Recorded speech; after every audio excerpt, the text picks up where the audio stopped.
ಎಲ್ರಿಗೂ ನಮಸ್ಕಾರ. ಇವತ್ತು ನಮ್ಮ ಜೊತೆಗೆ ಕುಮಟೇಶ್ ಶ್ರಾವಣ್ ಅವ್ರು ಸರ್ ಇದ್ದಾರೆ. ಅವರು ನಮಗೆ ಮೂಲತಃ ನಾನು ಬಾಹುಬಲಿ ಕಾಲೇಜ್ ಆಫ್ ಇಂಜಿನಿಯರಿಂಗ್ ಶ್ರವಣಬೆಳಗೊಳದಲ್ಲಿ ಕಲಿತಿರ್ಬೇಕಾದ್ರೆ ಪ್ರಿನ್ಸಿಪಲ್ ಇದ್ರು. ಆಕ್ಚುಲಿ ನಮ್ಮ ಇಂಜಿನಿಯರಿಂಗ್ ಕಾಲೇಜ್ ನಾನು ಸ್ಟಾರ್ಟಿಂಗ್ ಬಂದಾಗ ಮೊದಲು ಪ್ರಿನ್ಸಿಪಲ್ ಸರ್ ಆಗಿದ್ರು.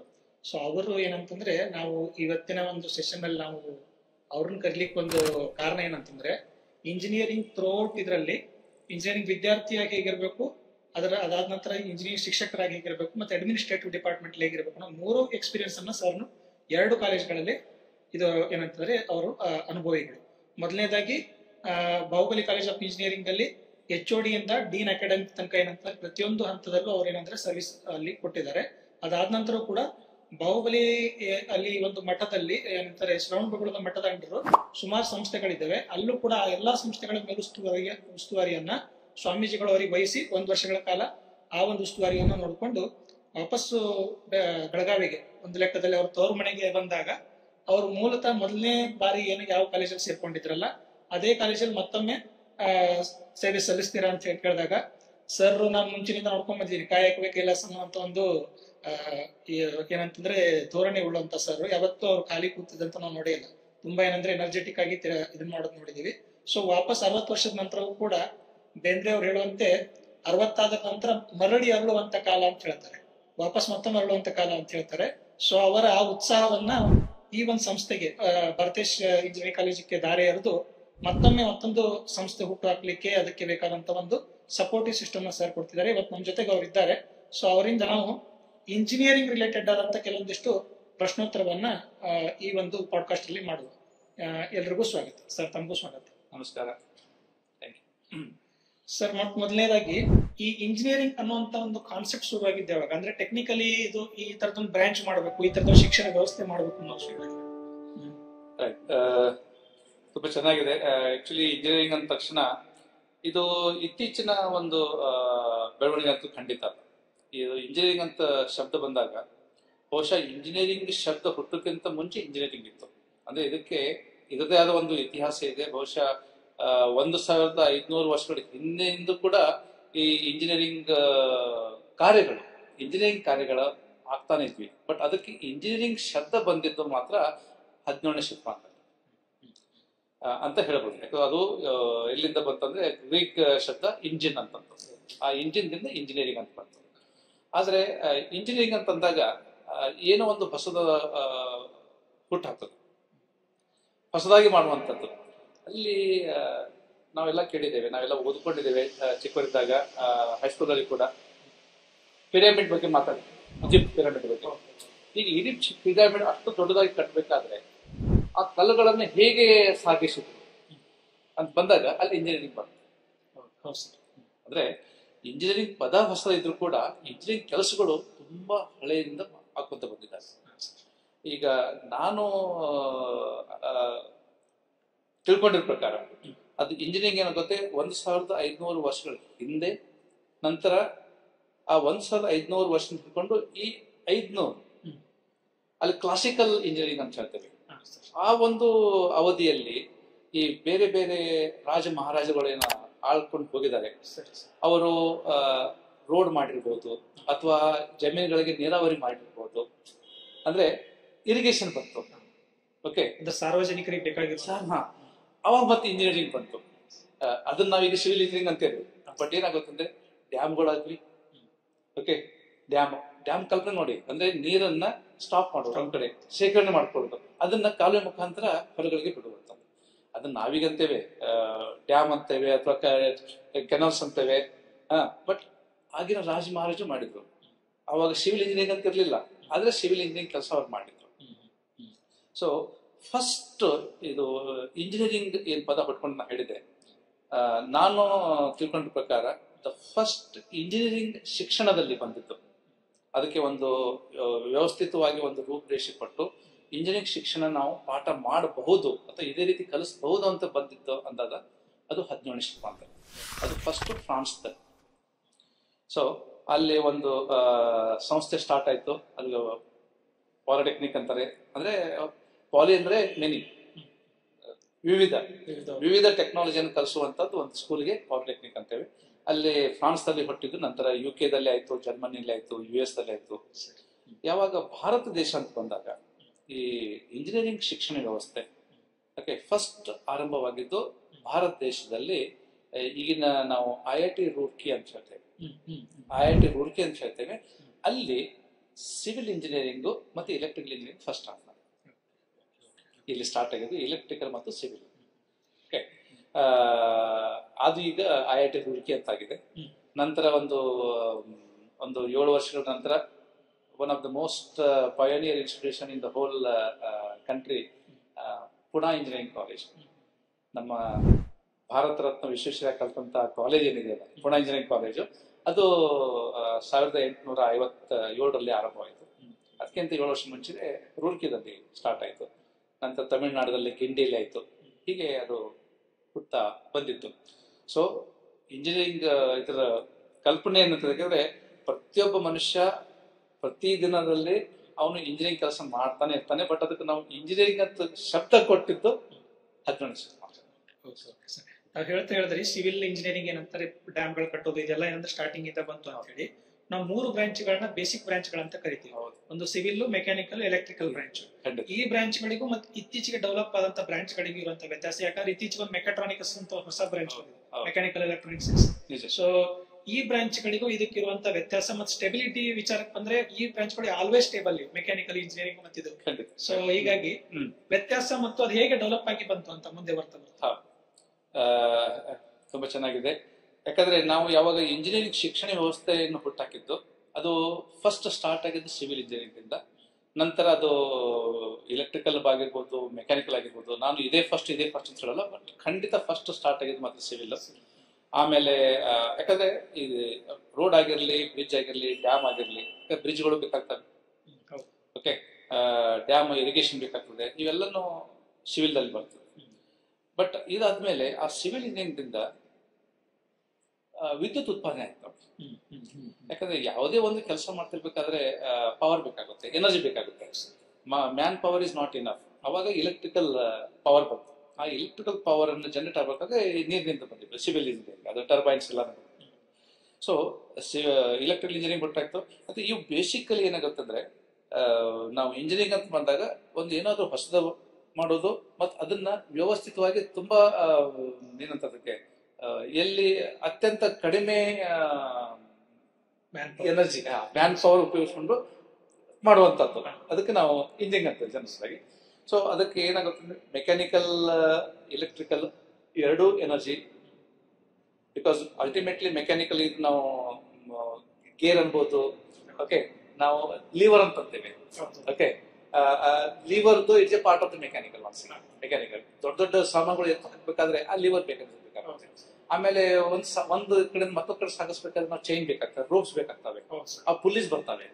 ಓಕೆ, ಸೊ ಇವೆಲ್ಲನೂ ಮೆಕ್ಯಾನಿಕಲ್ ದಲ್ಲಿ ನಾವು ಟ್ರಾನ್ಸ್ಮಿಷನ್ ದಲ್ಲಿ ಕಲಿತೇವೆ. ಸೊ ಅದಕ್ಕೆ ನಾವು ಹೆಸರು ಕೊಟ್ಟಿದ್ದು ಖಂಡಿತ 3 ಬ್ರಾಂಚ್ಗಳು. ನಾನು ಕಲಿಬೇಕಾದ್ರೆ ಹೇಳ್ತೇವೆ, ನಾನು ಇಂಜಿನಿಯರಿಂಗ್ ಅಡ್ಮಿಷನ್ ತಗೊಂಡಿದ್ದು 1980ರಲ್ಲಿ. 1980ದಲ್ಲಿ in Karnataka only the 3 branches where there: mechanical, electrical, civil. ಅದೇ ವರ್ಷ ಅಂದ್ರೆ 1980ಯಲ್ಲಿ ಫಸ್ಟ್ ಟೈಮ್ ಕರ್ನಾಟಕದಲ್ಲಿ ಸ್ಟಾರ್ಟ್ ಆಗಿದ್ದು.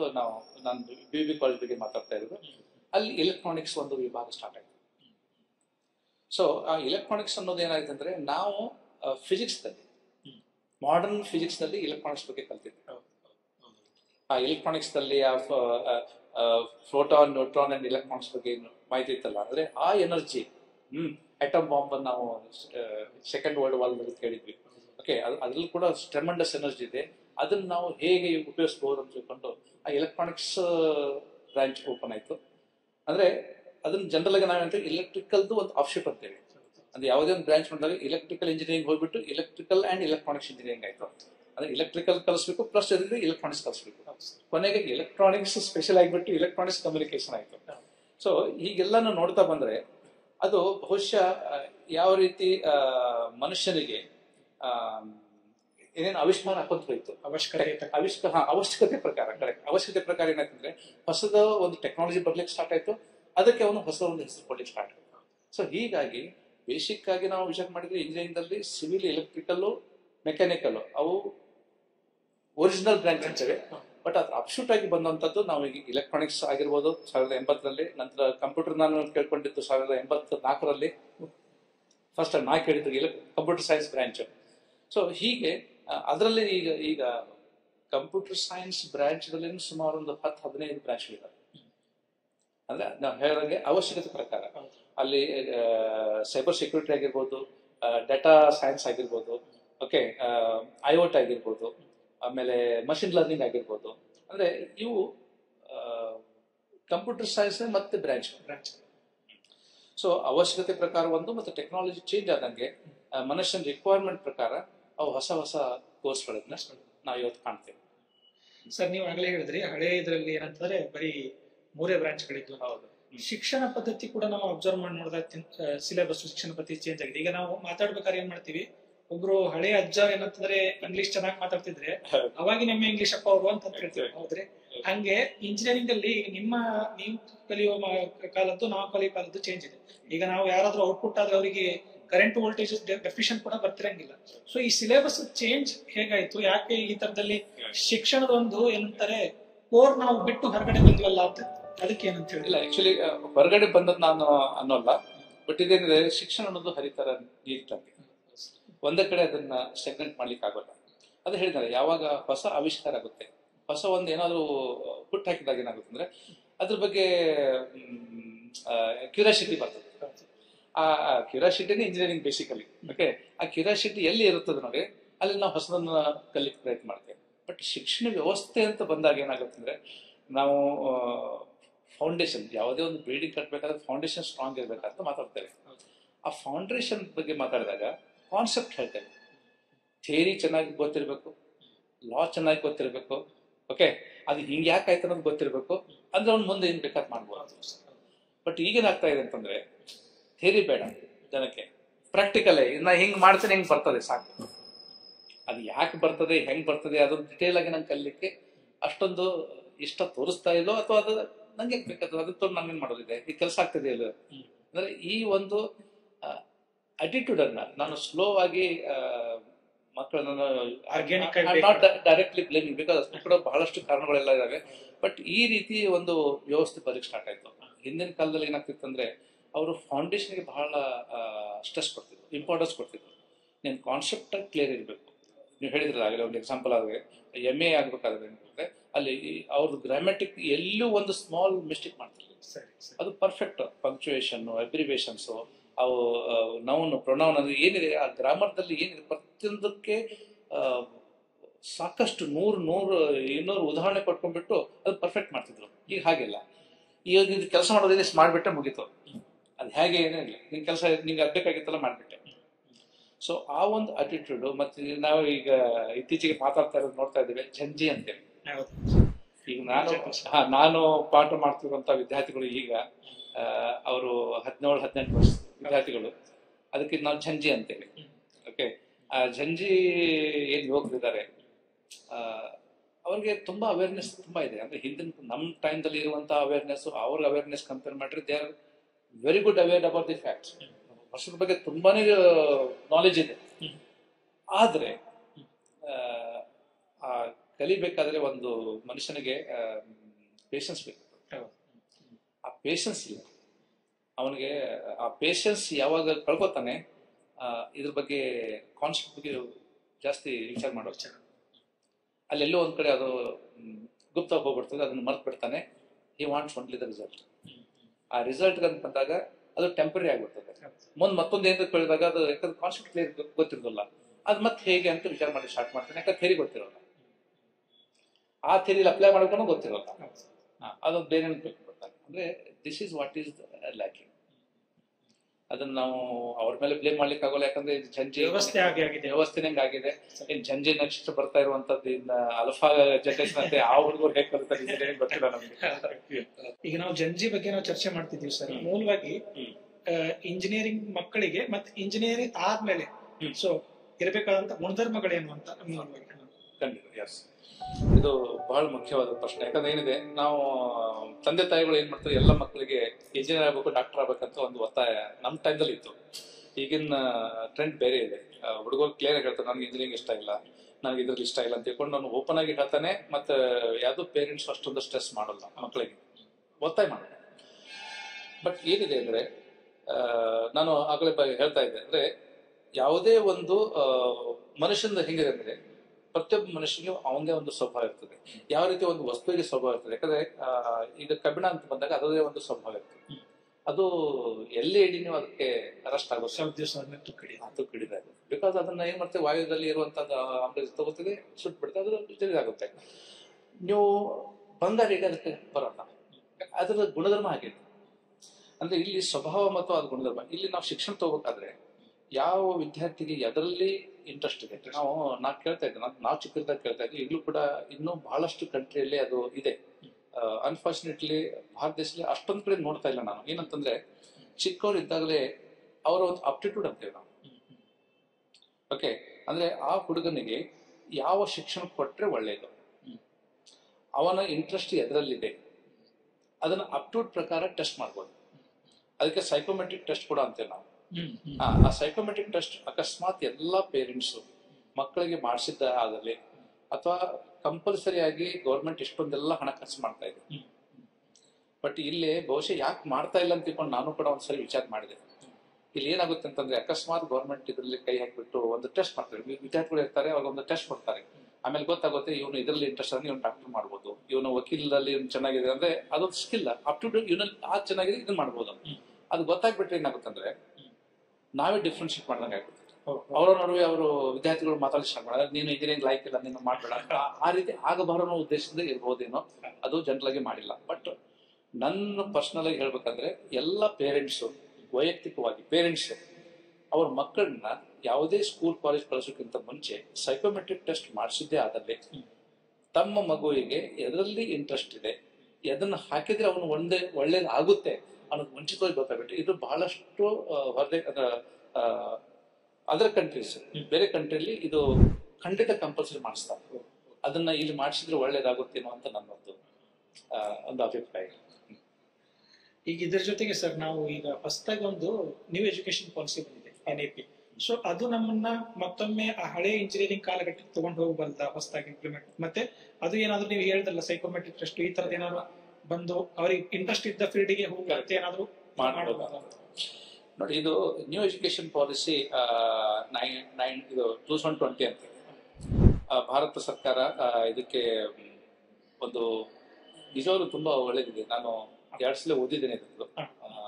ಯಾರು ಇದನ್ನು ಪೂರ್ತಿಯಾಗಿ ಓದಿ ಅರ್ಥ ಮಾಡ್ಕೊಂಡಿದ್ದಾರೆ ಅವ್ರು ಖಂಡಿತ ಆ ಒಂದು ಹೊಸ ಪಾಲಿಸಿನ ಇಷ್ಟಪಡ್ತಾರೆ. ಆದ್ರೆ ಇಲ್ಲಿ ಕೂಡ ರಾಜಕೀಯ ಬಂದ್ಬಿಡ್ತಾರೆ. ಕೆಲವು ರಾಜ್ಯಗಳನ್ನ ಅಪೋಸ್ ಮಾಡಿದ್ರು, ಅದು ಏನೇನೋ ಅದಕ್ಕೆ ಹೇಳಲಿಕ್ಕೆ ಹೋದ್ರು.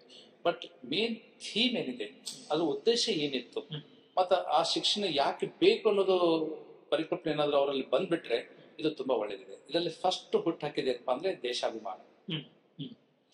ಇದರಲ್ಲಿ ಏನು ಹೊಸದಂತದೇನಿಲ್ಲ. ಬಟ್ ಏನದಂದ್ರೆ ನಾವು ಕಾಲಕ್ರಮೇಣ ಇದೆಲ್ಲ ಕಲಿತಾ ಅಂದಾಗೆ ನಮ್ಮ ದೇಶದ ಬಗ್ಗೆ ಕಾಳಜಿನೇ ಮರ್ತ್ಬಿಟ್ವಿ. ಅದನ್ನ ಮರಿತಾ ಹೋದಂಗಿದೆ. ತಂದೆ ತಾಯಿಗಳ ಬಗ್ಗೆ ಮರಿತಾ ಹೋದ್ವಿ, ಗುರು ಹಿರಿಯರ ಬಗ್ಗೆ ನಿಗ್ಲೆಕ್ಷನ್ ಸ್ಟಾರ್ಟ್ ಆಯ್ತು. ಅಂದ್ರೆ ಟೆಕ್ನಾಲಜಿಯಲ್ಲಿ ನಾವು ಸಾಕಷ್ಟು ಮುಂದುವರೆದು ಬಿಟ್ವಿ. ಸಂಸ್ಕೃತಿ ಅದನ್ನ ನಾವು ಆ ಮೂಲ ಸಂಸ್ಕೃತಿ ಏನಿದೆಯಲ್ಲ ಅದು ಒನ್ ಸೆಕೆಂಡ್ ಫೌಂಡೇಶನ್ ಅಲ್ಲಿ ಲೂಸ್ ಆಗಿಬಿಡ್ತು. ಮತ್ತೆ ಅಂತ ಎಜುಕೇಶನ್ ನಿಲ್ಲೋಲ್ಲ. ಸೊ NEP ದಲ್ಲಿ ಏನ್ ಮಾಡಿದ್ರೆ ಅದಕ್ಕೆ ಜಾಸ್ತಿ ಸ್ಟ್ರೆಸ್ ಕೊಟ್ಬಿಟ್ಟು ಬೆಸ್ಟ್ ಏನಪ್ಪಾ NEP ಇಲ್ಲ ಅಂತಂದ್ರೆ ಓಕೆ ಆ ಹುಡುಗನಿಗೆ ಅವನಿಗೆ ಇಂಟ್ರೆಸ್ಟ್ ಆದಂತ, ಅಂದ್ರೆ ಫಾರ್ ಎಕ್ಸಾಂಪಲ್ ನೀವೀಗ ಇಂಜಿನಿಯರಿಂಗ್ ತಗೋತೀರಾ, ಇಂಜಿನಿಯರಿಂಗ್ ಕಲಿತಾನೆ ನಿಮ್ಮಲ್ಲಿ ಒಂದು ಸಾಹಿತ್ಯಿಕವಾಗಿ ತುಂಬಾ ಆಸೆ ಇದೆ. ನಾನು ಆರ್ಟ್ಸ್ ಸೇರಿದ್ರೆ ಲ್ಯಾಂಗ್ವೇಜ್ ಬಗ್ಗೆ ಅದ್ರ ಬಗ್ಗೆ ಕಲಿಬೋದಾಗಿತ್ತು. ಓಕೆ, ಬಟ್ ನಾನು ಇಂಜಿನಿಯರಿಂಗ್ ತಗೊಂಡ್ಬಿಟ್ಟೆ, ನಂಗೆ ಕಲಿಕ್ಕಾಗಲ್ಲ. ಅದು ಇಲ್ಲ ಇಲ್ಲಿ. ಈಗ ನೀವು ಇಂಜಿನಿಯರಿಂಗ್ ತಗೊಂಡ್ರು ಕೂಡ ಒಂದು ಸಾಹಿತ್ಯಿಕವಾದ ಒಂದು ವಿಷಯ ತಗೋ, ಅದು ಈ ನ್ಯೂ ಎಜುಕೇಶನ್ ಪಾಲಿಸಿ ಇದೆ. ಅಂದ್ರೆ ಅವ್ರು ಏನ್ ಮಾಡ್ತಾರೆ ಅಂತಂದ್ರೆ ಕೆಲವೊಂದು ವಿಷಯಗಳನ್ನ ಅದನ್ನ ಕಂಪಲ್ಸರಿ ವಿಷಯ ಅಂತಾರೆ. ಅದಕ್ಕೆ ಬೇಕಾದಂತದ್ದು ಏನದಿಲ್ಲ ಅದು ಕಂಪಲ್ಸರಿ ವಿಷಯ, about 60%. But 40% your choice, optional. ಅಂದ್ರೆ ನಾನು ಈಗ ಮೆಕ್ಯಾನಿಕಲ್ ಇಂಜಿನಿಯರಿಂಗ್ ನಲ್ಲಿ ಪಾಠ ಮಾಡ್ತಿರ್ಬೇಕಾದ್ರೆ if I am interested also want to know about the architecture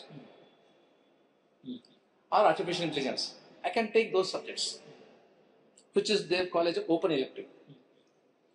So open elective ಅಂತಂದ್ರೆ ಇದು ಅಲ್ಲಿ ಸುಮಾರು 20-25 ಸಬ್ಜೆಕ್ಟ್ಗಳು ಕೊಟ್ಟಿರ್ತಾರೆ. ಅದ್ರಲ್ಲಿ ಯಾವ್ದೋ ಒಂದು ವಿಷಯ ನನಗೆ ಇಂಟ್ರೆಸ್ಟ್ ಇದೆ ನಾವು ತಗೋಬಹುದು, ಅಂದ್ರೆ ನಾವು ಒಬ್ಬನೇ ಅದನ್ನು ಕಲಿಬಹುದು ಬೇಕಾದ್ರೆ, ಅದನ್ನ ಓಪನ್ ಆಗಿ ಇಟ್ಕೊಂತೇವೆ. ಸೊ ಆ ಒಂದು ನಿಟ್ಟಿನಲ್ಲಿ ಏನಾಯ್ತಂದ್ರೆ ಸಿಲೆಬಸ್ ತುಂಬಾನೇ ಚೇಂಜ್ ಆಗ್ತಾ ಬಂದಿದೆ. ಮತ್ತೆ ಇದು ಎಸ್ಪೆಷಲಿ NEP ಬಗ್ಗೆ ಮಾತಾಡ್ತಿರ್ಬೇಕು. ಯಾಕಂದ್ರೆ ನೀವು NEP ತೆಗೆದ್ರಿ, ಇಲ್ಲಿ ಬಹಳಷ್ಟು ಅನುಕೂಲತೆ ಹೇಗಿದೆ ಅಂತಂದ್ರೆ, ಕೆಲವು ಜನ ಅವರದೇ ಒಂದು ಹಣಕಾಸಿನ ಒಂದು ಇದ್ದೇ ಇದ್ದಾಗ ಅದನ್ನ ಡಿಸ್ಕಂಟಿನ್ಯೂ ಮಾಡ್ತಿದ್ರು. ಎಜುಕೇಶನ್ ಡಿಸ್ಕಂಟಿನ್ಯೂ ಮಾಡ್ತಿದ್ರು. ಆಮೇಲೆ ಮುಂದೆ ಮತ್ತೊಂದು 2-3 ವರ್ಷ ಸುಧಾರಿಸಿದ ಆದ್ಮೇಲೆ ಕಂಟಿನ್ಯೂ ಮಾಡ್ಬೇಕಾದ್ರೆ ಹಳೆಯ ಪದ್ಧತಿಯಲ್ಲಿ ಸ್ಕೋಪ್ ಇರಲಿಲ್ಲ. ಬಟ್ ಈಗಿನ ಇದರಲ್ಲಿ NEP ದಲ್ಲಿ ಹೇಗಿದೆ ಅಂತಂದ್ರೆ, ಅವನು ಯಾವಾಗ ಬೇಕಾದ್ರೂ ಜಾಯಿನ್ ಆಗ್ಬೋದು, ಯಾವಾಗ ಬೇಕಾದ್ರೂ ಬಿಡ್ಬೋದು, ಮತ್ತೆ ಸ್ವಲ್ಪ ಗ್ಯಾಪ್ ಆದ್ಮೇಲೆ ಮತ್ತೆ ಜಾಯಿನ್ ಆಗ್ಬೋದು, ಅನುಕೂಲಕ್ಕೆ ತಕ್ಕಂಗೆ. ಸೊ ಆ ಒಂದು ಇದರಲ್ಲಿ ನೋಡಿದ್ರೆ it is called as multiple entry and multiple exit ಅಂತ. ಅವನು 2-3 ಸಲ ಬೇಕಾದ್ರೆ ಬಿಡ್ಬೋದು, 2-3 ಸಲ ಮತ್ತೆ ಬೇಕಾದ್ರೆ ಜಾಯ್ನ್ ಆಗ್ಬೋದು. ಅದು ಒಂದು. ಮತ್ತೆ ಎರಡನೇದ್ದು, ಈಗ ನಾನು ಈ ಕಾಲೇಜಲ್ಲಿ ಕಲಿತಾ ಇರ್ತೇನೆ, ನಮ್ಮ ಫ್ಯಾಮಿಲಿ ಎಲ್ಲೋ ಟ್ರಾನ್ಸ್ಫರ್ ಆಗ್ಬಿಟ್ಟು ನಾನು ಮಧ್ಯಪ್ರದೇಶಕ್ಕೆ ಹೋಗ್ಬಿಟ್ಟೆ, ಅಲ್ಲಿ ಕಂಟಿನ್ಯೂ ಮಾಡ್ಬೋದು ನಾನು ಎಜುಕೇಶನ್ ಅಲ್ಲ. ಅಲ್ಟಿಮೇಟ್ಲಿ ಈ ನ್ಯೂ ಎಜುಕೇಶನ್ ಪಾಲಿಸಿಯಲ್ಲಿ ಇಂಥವೆಲ್ಲವನ್ನು ಒಳ್ಳೆದನ್ನ ಹಾಕಿಟ್ಟಿದ್ದಾರೆ. ಎಜುಕೇಶನ್ ಅಂದ್ರೆ ನಾವು ಸ್ವಾಮಿ ವಿವೇಕಾನಂದ ಪ್ರಕಾರ ಹೇಳಿದ್ರೆ it is manifestation of the already which is there with us. ನಮ್ಮಲ್ಲಿ ಇರುವಂತದ್ದನ್ನ ಅದನ್ನ ಮತ್ತೊಂದು ನಾವು ರಿಫೈನ್ ಮಾಡ್ತೇವೆ, ಮ್ಯಾನಿಫೆಸ್ಟೇಷನ್ ಮಾಡ್ತೇವೆ. ಓಕೆ, ಸೊ ಆ ಶಿಕ್ಷಣ ಹೀಗಿರ್ಬೇಕಲ್ಲ, ಅವನ ಒಂದು ಡಿಗ್ರಿ ಬಂದ ಮೇಲೆ ಮತ್ತೆ ಅವ್ನು ಬೇರೆ ಮೇಲೆ ಡಿಪೆಂಡ್ ಆಗಿರ್ಬೋದು, ಯಾರ ಮೇಲೆ ಅವನು ಡಿಪೆಂಡ್ ಆಗಿರ್ಬೋದು. ಅವನು ಇಂಡಿಪೆಂಡೆಂಟ್ ಆಗಿ ಸ್ವಂತ ವಿಚಾರಧಾರೆ ಇರಬಹುದು ಅಥವಾ ಸ್ವಂತ ಒಂದು ಸ್ವಂತಿಕೆ ಇರಬಹುದು. ಆ ಒಂದು ನಿಟ್ಟಿನಲ್ಲಿ ಈ ಶಿಕ್ಷಣ ವ್ಯವಸ್ಥೆ ಇರಬೇಕಾಗುತ್ತೆ. ಸುಮ್ಮನೆ ಬಾಹ್ಯಾಟ್ ಮಾಡಿಬಿಟ್ಟು ಪಾಸ್ ಮಾಡಿ ಡಿಗ್ರಿ ತಗೊಂಡು ಮತ್ತೆ ಬೇರೆ ಮೇಲೆ ಡಿಪೆಂಡ್ ಆಗಿಬಿಟ್ಟು ಅದು ಶಿಕ್ಷಣ ಆಗಲೇ ಆಗುತ್ತೆ ಅವರ ಇದರಲ್ಲಿ. ಬಟ್ NEP ದಲ್ಲಿ ಇವೆಲ್ಲಾನು ಕಾಲಂಕಷವಾಗಿ ಹಾಕಿ ಇಟ್ಟಿದ್ದಾರೆ. ಅವನ್ನ ಒಳ್ಳೇದನ್ನು ತಗೊಂಡ್ಬಿಟ್ಟು ಬೇಕಾದ್ರೆ ರಾಜ್ಯ ಸರ್ಕಾರಗಳನ್ನ ಮಾಡಿಫೈ ಮಾಡ್ಕೋಬಹುದು ಕೂಡ ಅದರಲ್ಲಿ ಇದೆ. ಮತ್ತೆ ಇಷ್ಟೇ ವಿಷಯಗಳನ್ನ ಕಲಿಬೇಕಂತೂ ಇಲ್ಲ ಅಲ್ಲಿ. ಅಂದ್ರೆ ನೀವು 3 ವಿಷಯದಲ್ಲಿ ಅಂದ್ರೆ ನಾವು ಇದ್ದಾಗ 3 ಲ್ಯಾಂಗ್ವೇಜ್ ಪಾಲಿಸಿ ಇತ್ತು. ಅವಾಗ ನಾವು ಹಿಂದಿ, ಕನ್ನಡ ಮತ್ತು ಇಂಗ್ಲಿಷ್ ತಗೊಂಡಿದ್ವಿ. ಈಗ ಆ ರೀತಿ ಏನೂ ಇಲ್ಲ. ಇವನ್ ನಿಮ್ಮ ಮದರ್ ಟಂಗ್ ದಲ್ಲಿ ಲೋಕಲ್ ಲ್ಯಾಂಗ್ವೇಜ್ ಅಲ್ಲಿ ನೀವು ಕಲಿಬಹುದು ಇಂಜಿನಿಯರಿಂಗ್ ಅನ್ನ. ಇದೆ ನೋಡಿ, ಬಹುಶಃ ನಮ್ಮ ವಿಶ್ವೇಶ್ವರ ತಾಂತ್ರಿಕ ವಿಶ್ವವಿದ್ಯಾಲಯ ಇದೆಯಲ್ಲ, ಅವರು ಈ ಒಂದು 6 ವರ್ಷಗಳ ಹಿಂದೆ ಒಂದು ಇದನ್ನ ಮಾಡಿ ಪ್ರಯೋಗ ಮಾಡಿ ಏನ್ ಮಾಡ್ರಂತಂದ್ರೆ, ಕೆಲವೊಂದು ಕಾಲೇಜ್ಗಳಿಗೆ ಇದಕ್ಕೆ ಚಾರ್ಜ್ ಕೊಟ್ಟರು ಅವರು. ನೀವು ಕನ್ನಡದಲ್ಲೇನೆ ಪಾಠ ಮಾಡ್ಬೋದು, ಹುಡುಗರು ಕನ್ನಡದಲ್ಲೇನೆ ಉತ್ತರಗಳನ್ನು ಬರೀಬಹುದು, ಇಂಜಿನಿಯರಿಂಗ್ ಅನ್ನ ಕನ್ನಡದಲ್ಲಿ ಕಲಿಬಹುದು ಅಂತಂದು. ಮತ್ತೆ ಅದಕ್ಕೆ ಬೇಕಾಗುವಂತ ಕೆಲವೊಂದು ಕನ್ನಡ ಪುಸ್ತಕಗಳು ಕೂಡ ಬಂದ್ಬಿಟ್ವಿ. Technical books converted into English, Kannada, English to Kannada ಮಾಡಿಬಿಟ್ಟು ಸುಮಾರು ಜನ ಕನ್ನಡದಲ್ಲಿ ಇಂಜಿನಿಯರಿಂಗ್ ಆಗಿದ್ದಾರೆ. ಸೊ ಇವೆಲ್ಲನೂ NEP ನಲ್ಲಿ ಬರುತ್ತೆ. ಬಟ್ ಬೇಸಿಕಲಿ ಸಂಸ್ಕೃತಿ ಮತ್ತು ದೇಶಾಭಿಮಾನ, ಅದ್ರ ಜೊತೆಗೆ ಇವೆಲ್ಲಾನು ಅಂದ್ರೆ ಅವನಿಗೆ ಇಂಟ್ರೆಸ್ಟ್ ಇರುವಂತದ್ದು ಚೆನ್ನಾಗಿ ಕಲಿಬೇಕು, ಮತ್ತೆ ಇಂಡಿಪೆಂಡೆಂಟ್ ಆಗಿ ಕೊನೆಗೆ ಇರ್ಬೇಕು. ಈಗ ನಾವು NEP ವ್ಯವಸ್ಥೆ ಬಗ್ಗೆ ಹೇಳಿದ್ವಿ ಸರ್. ಅಂದ್ರೇನು, ಅವ್ನ್ ಪೇಪರ್ ನೋಡಿದಾಗ ಆತರ ಇದೆ ಸರ್. ಅರೆ ಇಂಪ್ಲಿಮೆಂಟೇಷನ್ ವಿಚಾರಕ್ಕೆ ಬಂದಾಗ, ಈಗ ನನಗೆ ಒಂದು ಸಂಗೀತ ಕಲಿಯೋ ಇಂಟ್ರೆಸ್ಟ್ ಇದೆ, ಇನ್ನೊಬ್ಬ ಯಾರೋ ಒಬ್ಬನೇ ಕನ್ನಡ ಕಲಿಯೋ ವ್ಯವಸ್ಥೆ ಇದೆ. ಸ್ಟಾಫ್ ಅರೇಂಜ್ಮೆಂಟ್ ಇದು ಒಂದು ನೀವು ಇಲ್ಲ ಇಲ್ಲಿ ನೋಡಿ ಹೇಗಿದೆ ಅಂತಂದ್ರೆ, ಯಾವುದೇ ಒಂದು ಶಿಕ್ಷಣ ಸಂಸ್ಥೆಗೆ ಅಷ್ಟೊಂದು ಜನರನ್ನ ಅಪಾಯಿಂಟ್ ಮಾಡ್ಕೊಳ್ಳಿಕ್ಕೆ ಆಗೋಲ್ಲ. ಈಗ ನಮ್ಮ ಒಂದು ಕ್ಲಾಸ್ ನಲ್ಲಿ 60 ಜನ ಇರ್ತಾರೆ. 60 ಜನರಲ್ಲಿ ಒಂದು 15 ಡಿಫ್ರೆಂಟ್ ಸಬ್ಜೆಕ್ಟ್ ಅಂತಂದ್ರೆ 15 ಸ್ಟಾಫ್ ನ ಅಪಾಯಿಂಟ್ ಮಾಡ್ಕೊಳ್ಳಿಕ್ಕೆ ಆಗೋಲ್ಲ. ಅಲ್ಲಿ ಹೇಗಿದೆ ಅಂತಂದ್ರೆ, ಇಲ್ಲಿ ಒಂದು ವ್ಯವಸ್ಥೆ ಮಾಡಿದ್ದಾರೆ ನಮ್ಗೆ. ಇದು ನೋಡಿ, this is advantage of technology. ಈ ಟೆಕ್ನಾಲಜಿ ಏನ್ ಬೆಳೀತಾ ಹೋದಂಗೆ ಏನಂದ್ರೆ, ಈಗ ನನಗೆ ಸಂಗೀತ ಮೇಸ್ಟ್ರಿ ಬೇಕಂತಿಲ್ಲ, ನಾನು ಆನ್ಲೈನ್ ಕಲಿಬಹುದು. ಓಕೆ, ಆಪ್ಷನ್ ಇದೆ ನನಗೆ. ಈಗ ಇವೆಲ್ಲ ಕೋಚಿಂಗು, ಟ್ರೈನಿಂಗು ಆನ್ಲೈನ್ ಸಿಗುತ್ತೆ ನನಗೆ. ಅಂಡ್ ಎಲ್ಲನೂ ಭಾರತ ಸರ್ಕಾರ ಆಗಿರ್ಲಿ ಅಥವಾ ನಮ್ದು ಯೂನಿವರ್ಸಿಟಿ ಆಗಿರ್ಲಿ ಅವನ್ನ ಫ್ರೀ ಆಗಿ ಬಿಟ್ಟಿದ್ದಾರೆ. ಓಕೆ, ಆದ್ರೆ ಇದು ಮಿನಿಸ್ಟ್ರಿ ಆಫ್ ಎಜುಕೇಶನ್ ಏನಿದೆಯಲ್ಲ, government of India, they are spending such A huge amount. ನಡುವೆ ಇದು ಬಂತು ಏನಂತ, ಅದಕ್ಕೆ NEPTL ಅಂತಂದು, national education policy for the technology enhancement. ಅಲ್ಲಿ ಏನ್ ಬಂತಂತಂದ್ರೆ, ಈ ಟೆಕ್ನಾಲಜಿ ಏನಿದಾವಲ್ಲ, ಅಂದ್ರೆ ಈಗ ಪ್ರೊಫೆಸರ್ ಇರ್ತಾರೆ ಇಲ್ಲಿ IISc ಬೆಂಗಳೂರಲ್ಲಿ, ಒಬ್ರು ಪ್ರೊಫೆಸರ್ IIT ಮದ್ರಾಸ್ ಅಲ್ಲಿ ಇದ್ದಾರೆ, ಮತ್ತೊಬ್ರು ಒಳ್ಳೆ ಪ್ರೊಫೆಸರ್ಸ್ IIT ಮುಂಬೈದಲ್ಲಿ ಇದ್ದಾರೆ. ಅವ್ರದ್ದೇ ಕ್ಲಾಸ್ ಅಂತ ಅವನ್ನ ರೆಕಾರ್ಡಿಂಗ್ ಮಾಡಿ, ಯಾವುದೇ ಒಂದು ವಿಷಯ ಬಗ್ಗೆ ಅವ್ರು ರೆಕಾರ್ಡಿಂಗ್ ಮಾಡಿ ಅವನ್ನ ಫ್ರೀ ಆಗಿ ಪ್ರತಿಯೊಂದು ಕಾಲೇಜಿಗೆ ಡಿಸ್ಟ್ರಿಬ್ಯೂಟ್ ಮಾಡಿದ್ದಾರೆ. ಅಂದ್ರೆ ಆ ವಿದ್ಯಾರ್ಥಿ, ನಾನು ವಿದ್ಯಾರ್ಥಿ, ನನಗೆ IIT ಸೀಟ್ ಸಿಗ್ಲಿಲ್ಲ, ಬಟ್ ಆ ಪ್ರೊಫೆಸರ್ ಕ್ಲಾಸ್ ನಾನು ಅಟೆಂಡ್ ಮಾಡಿ ಕಲಿಬಹುದು. ಸೊ ಇದು ಸಾಧ್ಯ ಆಗಿದ್ದು ಟೆಕ್ನಾಲಜಿ ಅಂತ. ಸೊ ಟೆಕ್ನಾಲಜಿಯಲ್ಲಿ ಏನು ಬಂದಾಗಂದ್ರೆ ಇಟ್ ಇಸ್ ಸೆಲ್ಫ್ ಲರ್ನಿಂಗ್ ಬರ್ತದೆ. ಬಿಕಾಸ್ ನಮ್ಗೆ ಏನಾಗುತ್ತೆ ನೋಡಿ, ಫಸ್ಟ್ ಟೈಮ್ ನಾನು ಅಕ್ಷರಾಭ್ಯಾಸ ಸ್ಟಾರ್ಟ್ ಮಾಡಿದಾಗ ಒಬ್ರು ಯಾರೋ ಕೈ ಹಿಡಿದ್ಬಿಟ್ಟು ಅಂತ ಅನ್ಬೇಕು ಅನ್ಬೇಕಾಗುತ್ತೆ. ಬಿಕಾಸ್ ನಮ್ಗೆ ಅಂದ್ರೆ ಗೊತ್ತಿಲ್ಲ, ಅನಿಸ್ಬೇಕಾಗುತ್ತೆ. ಬಟ್ ಈಗ ನಾವು ಇಂಜಿನಿಯರಿಂಗ್ ಬಂದಾಗ ನಮ್ಗೆ ಏನ್ ಬೇಕಪ್ಪ ಅಂದ್ರೆ ದ ಸಿಲೆಬಸ್ ಬೇಕು, ಪುಸ್ತಕ ಬೇಕು, ಅದೊಂದು ಕಾನ್ಸೆಪ್ಟ್ ಬೇಕು. ಆ ಕಾನ್ಸೆಪ್ಟ್ ಎಕ್ಸ್ಪ್ಲೈನ್ ಮಾಡುವಂತದ್ದು ಒಬ್ಬರು ಟೀಚರ್ ಬೇಕು. ಆ ಟೀಚರ್ ಏನಾಗಿದೆ ಅಂತಂದ್ರೆ ಈಗ ಆಲ್ರೆಡಿ ಕಂಪ್ಯೂಟರ್ ಇದೆ ಎದುರುಗಡೆ, ಓಕೆ, ಮತ್ತೆಲ್ಲ ಟ್ರೈನಿಂಗ್ ಸಿಗ್ತಾ ಇದೆ ನನಗೆ. ನಾವು ಪ್ರಶ್ನೆ ಕೇಳಿಸೋದು ಅದನ್ನ ಮತ್ತೆ ಅಂಡರ್ಸ್ಟ್ಯಾಂಡ್ ಮಾಡ್ಕೊಂಡ್ಬಿಟ್ಟು ಉತ್ತರ ಸಹ ಕೊಡುತ್ತೆ ಅಲ್ವಾ. ಸೊ ಹೀಗಾಗಿ ಯಾವುದೇ ವಿಷಯನ ಅವನ್ ಇಂಟ್ರೆಸ್ಟ್ ಆಗಿ ತಗೋ. ಮತ್ತೆ ಅಲ್ಲಿ ಏನಾದ್ರು ಒಂದು ಒಳ್ಳೆ ಗ್ರೂಪ್ ಆಯ್ತಂದ್ರೆ ಆ ಇನ್ಸ್ಟಿಟ್ಯೂಷನ್ 10 ಜನರಿಗೆ ಡೆಫಿನೆಟ್ಲಿ ಅಪಾಯಿಂಟ್ ಮಾಡ್ಕೊಳ್ಳಿಕ್ಕೆ ಅವ್ರಿಗೂ ಏನು ತೊಂದರೆ ಆಗೋಲ್ಲ. ಬಟ್ ಒಬ್ಬೊಬ್ರಿಗೆ ಮಾಡ್ಲಿಕ್ಕೆ ಖಂಡಿತ ಕಷ್ಟ ಆಗುತ್ತೆ. ಬಟ್ ಇದು ಈ ಟ್ರಯಲ್ ಫಸ್ಟ್ ಸ್ಟಾರ್ಟ್ ಮಾಡಿದ್ದು ಫಾರಿನ್ ಕಂಟ್ರಿಯಲ್ಲಿ ಸ್ಟಾರ್ಟ್ ಆಯ್ತು. ನಾನು ಕೇಳಿದೆ, ನಳಂದ ಯೂನಿವರ್ಸಿಟಿ ಅಂತ ಆಯ್ತು ಇಂಡಿಯಾದಲ್ಲಿ. ಅವ್ರು ಒಬ್ಬೊಬ್ಬರಿಗೆ ಬಂದ್ಬಿಟ್ಟು ಒಂದೊಂದು ವಿಷಯ ಮೇಲೆ ಮಾಸ್ಟರಿ ಮಾಡ್ತಿದ್ರು. ಅಲ್ಲಿ ಟೀಚರ್ಸ್ ಇದ್ದವಾಗ ಅವರು ಕೂಡ ಸೆಲ್ಫ್ ಲರ್ನಿಂಗ್ ಇರ್ತದೆ. ಖಂಡಿತ ಬೇಕಾಗ್ತಾರೆ ಯಾವಾಗ ಅಂತಂದ್ರೆ ಅದು ಪೂರ್ತಿನೇ ಕಾಂಪ್ಲೆಕ್ಸ್ ಆಗಿಬಿಟ್ಟು ಅದ್ರ ಬಗ್ಗೆ ಯಾರಿಗೂ ಏನು ಗೊತ್ತೇ ಇಲ್ಲ, ಫಸ್ಟ್ ಟೈಮ್ ಕಲಿತಿರ್ಬೇಕಾದ್ರೆ ಯಾರು ಹೇಳ್ಕೊಡ್ಬೇಕಾಗುತ್ತೆ. ಬಟ್ ಆ ಟೈಮ್ದಲ್ಲಿ ಯಾವ ರೀತಿ ಇತ್ತು ಗೊತ್ತಿಲ್ಲ. ಬಟ್ ಈಗ ಮತ್ತೆ ಟೆಕ್ನಾಲಜಿ ಇದೆ. ನಿಮ್ಗೆ ಯಾವುದೇ ವಿಷಯ ತಗೊಳ್ಳಿ, ಯಾರು ಎಕ್ಸ್ಪರ್ಟ್ ಇದಾರೆ ಜಗತ್ತಲ್ಲಿ ಅವ್ರದ್ದು ನಿಮ್ಗೆ ಟ್ಯೂಟರ್ ಸಿಗುತ್ತೆ. ಡೆಫಿನೆಟ್ಲಿ ಇಲ್ಲ. ಈಗ ನಾವು ಮಾತಾಡ್ತಾ ಹೇಳಿದೀವಿ, ಈ ಎಜುಕೇಶನ್ ಪಾಲಿಸಿಯಿಂದ ಹೊರಗೆ ಬಂದವರು ಇಂಡಿಪೆಂಡೆಂಟ್ ಆಗ್ಬೇಕು ಅಂತ ಹೇಳ್ತೀವಿ, ಯಾವ್ದ್ರ ಮೇಲೆ ಡಿಪೆಂಡ್. ಇದೊಂದು ನಮ್ ಯೂಶುವಲಿ ನಾವು ಪಾಸ್ ಔಟ್ ಆದಾಗ ಈ ಒಂದು ಜನರೇಷನ್ ಆ ಟೈಮಲ್ಲಿ ಇರ್ತಿದ್ವಿ. ಯಾಕಂದ್ರೆ ನಾವು ಕಂಪ್ನಿಗಾಗಿ ಓಡಾಡಿದ್ವಿ, ಯಾರು ಸಿಗ್ಲಿಲ್ಲ, ಆ ಮಾತಿತ್ತು. ಈ ಡಿಫರೆನ್ಸ್ ಏನಿದೆ ಅಂತ, ಕಂಪ್ನಿ ಬಯಸೋದೇನು, ಕಾಲೇಜ್ ಶಿಕ್ಷಣ ಕೊಡೋದೇನು, ಇದ್ ಹೇಗೆ ಫಿಲ್ ಮಾಡಬಹುದು ಅಂತ ಒಂದು ಸಂಸ್ಥೆಯಾಗಿ. ಈ ನಿಮ್ಮ ಸಂಸ್ಥೆಯಲ್ಲಿ ಇದೆ ಅಂತ ಕೇಳ್ಪಟ್ಟೆ. That is how we started. ಇದು ತುಂಬಾನೇ ವೆರಿ ಇಂಪಾರ್ಟೆಂಟ್ ಕ್ವಶನ್ ನನ್ನ ಪಾಯಿಂಟ್ ಆಫ್ ವ್ಯೂ. ಯಾವ ರೀತಿ ಈ ಶಿಕ್ಷಣ ವ್ಯವಸ್ಥೆನೇ ಚೇಂಜ್ ಆಗ್ತಾ ಬಂತು, ದ ರಿಕ್ವೈರ್ಮೆಂಟ್ ಚೇಂಜ್ ಆಗ್ತಾ ಬಂತು. ಅವಾಗ ಏನಾಯ್ತು ಅಂತಂದ್ರೆ ನೋಡಿ, ಏನೇ ಒಂದು ಬಗ್ಗೆ ಮಾತಾಡ್ಬೇಕಾದ್ರೆ ಅಲ್ಲಿ ಡಿಮಾಂಡ್ ಸಪ್ಲೈ ಬರ್ತದೆ. ಈಗ ಡಿಮಾಂಡ್ ಸಪ್ಲೈ ಅಂತಂದಾಗ ಏನಾಗಿದೆ ಅಂದ್ರೆ, ಡಿಮಾಂಡ್ ಇರೋದು 50 ಜನರದ್ದು, ಬಟ್ ಸಪ್ಲೈ ಇರೋದು 500 ಜನರದ್ದು. ಅಂದ್ರೆ ಅಷ್ಟೊಂದು ಜನ ಇಂಜಿನಿಯರ್ಸ್ ಬರ್ತಿದ್ದಾರೆ, ಬಟ್ ಡಿಮಾಂಡ್ ಇರ್ತಾ ಇರೋದು ಅಂದ್ರೆ ರಿಕ್ವೈರ್ಮೆಂಟ್ ಇರೋದು ನನಗೆ 50 ಜನರು. ಅವಾಗೇನಾಗ್ತದೆ, 450 ಜನರಿಗೆ ಅವ್ರು ವಂಚಿತ ಆಗ್ತಾರೆ. ಬಟ್ ಏನಿದೆ ಅಂತಂದ್ರೆ, ಈ ಕಂಪ್ನಿಗೆ 50 ಜನರೇ ಬೇಕಾಗಿರ್ಬೋದು, ಅದೇ ರೀತಿ ಮತ್ತೊಬ್ಬರಿಗೆ ಮತ್ತೊಂದು ತರ ಬೇಕಾಗಿರುತ್ತೆ, ಮತ್ತೊಂದು ತರ ಬೇಕಾಗಿರ್ತದೆ. ಇಲ್ಲಿ ಏನಾಗ್ತಾ ಇದೆ ಅಂತಂದ್ರೆ, ದಟ್ ಈಸ್ ವಾಟ್ ಈಸ್ ನಾವು ಸಿಲೆಬಸ್ ನಲ್ಲಿ ತುಂಬಾ ಚೇಂಜ್ ಆಗಿರೋದು. ಅಂತಂದ್ರೆ ಈಗ ನಾನು ಇಂಜಿನಿಯರಿಂಗ್ ಕಾಲೇಜಲ್ಲಿ ಟೀಚಿಂಗ್ ಮಾಡ್ತಾ ಈಗ 40 ವರ್ಷ ಆಯ್ತು. ನಾ ಆಗಲೇ ಹೇಳಿದೆ, ಈ 40 ವರ್ಷ ಪೀರಿಯಡ್ ಅಲ್ಲಿ 40 ವರ್ಷದ ಹಿಂದೆ ಯಾವಾಗ ನಾನು ಟೀಚಿಂಗ್ ಮಾಡ್ತಾ ಇದ್ದೆ, ಅವಾಗೇನು ಪಾಠ ಮಾಡ್ತಾ ಇರುವಂತಹ ವಿದ್ಯಾರ್ಥಿಗಳು, ಮತ್ತೆ ಅಲ್ಲಿ ಏನು ಪಠ್ಯಕ್ರಮ ಇತ್ತು, ಸಿಲೆಬಸ್. ನಂತರ ಡಿಪ್ಲೊಮಾದಿಂದ ನಾನು ಇಂಜಿನಿಯರಿಂಗ್ ಶಿಫ್ಟ್ ಆದೆ, ಅಲ್ಲಿ ಏನು ಪಠ್ಯಕ್ರಮ ಇತ್ತು, ಓಕೆ, ಅದನ್ನ ಕೊನೆಗೆ ಯಾವ್ದಿದು ನಾವು ವಿಶ್ವೇಶ್ವರ ತಾಂತ್ರಿಕ ಮಹಾವಿದ್ಯಾಲಯ 1997ದಲ್ಲಿ ಸ್ಟಾರ್ಟ್ ಆಯ್ತು. 1997ದಲ್ಲಿ ಕರ್ನಾಟಕದಲ್ಲಿ ವಿಶ್ವೇಶ್ವರ ತಾಂತ್ರಿಕ ಮಹಾವಿದ್ಯಾಲಯ ಸ್ಟಾರ್ಟ್ ಆಯ್ತು. ಅವ್ರು ಅವಾಗ ಏನು ಪ್ಲಾನ್ ಮಾಡಿದ್ರು ಅಂದ್ರೆ, 4 ವರ್ಷಗಳಿಗೆ ಒಂದ್ಸಾರಿ ಸಿಲೆಬಸ್ ಅನ್ನ ಚೇಂಜ್ ಮಾಡಿದ್ರು. ಸೊ 4 ವರ್ಷ ಚೇಂಜ್ ಮಾಡ್ಕೋವಂತ ಬಂದ್ರು. ಎಲ್ಲಿವರೆಗೆ ಬಂದ್ರು ಅವರು? 2012ವರೆಗೆ ಬಂದ್ರು. ಅವಾಗ ಗೊತ್ತಾಯ್ತಲ್ಲ, 4 ವರ್ಷಕ್ಕೆ ಚೇಂಜ್ ಮಾಡ್ರೆ ಉಪಯೋಗ ಆಗೋಲ್ಲ, ಸಾಲಲ್ಲ.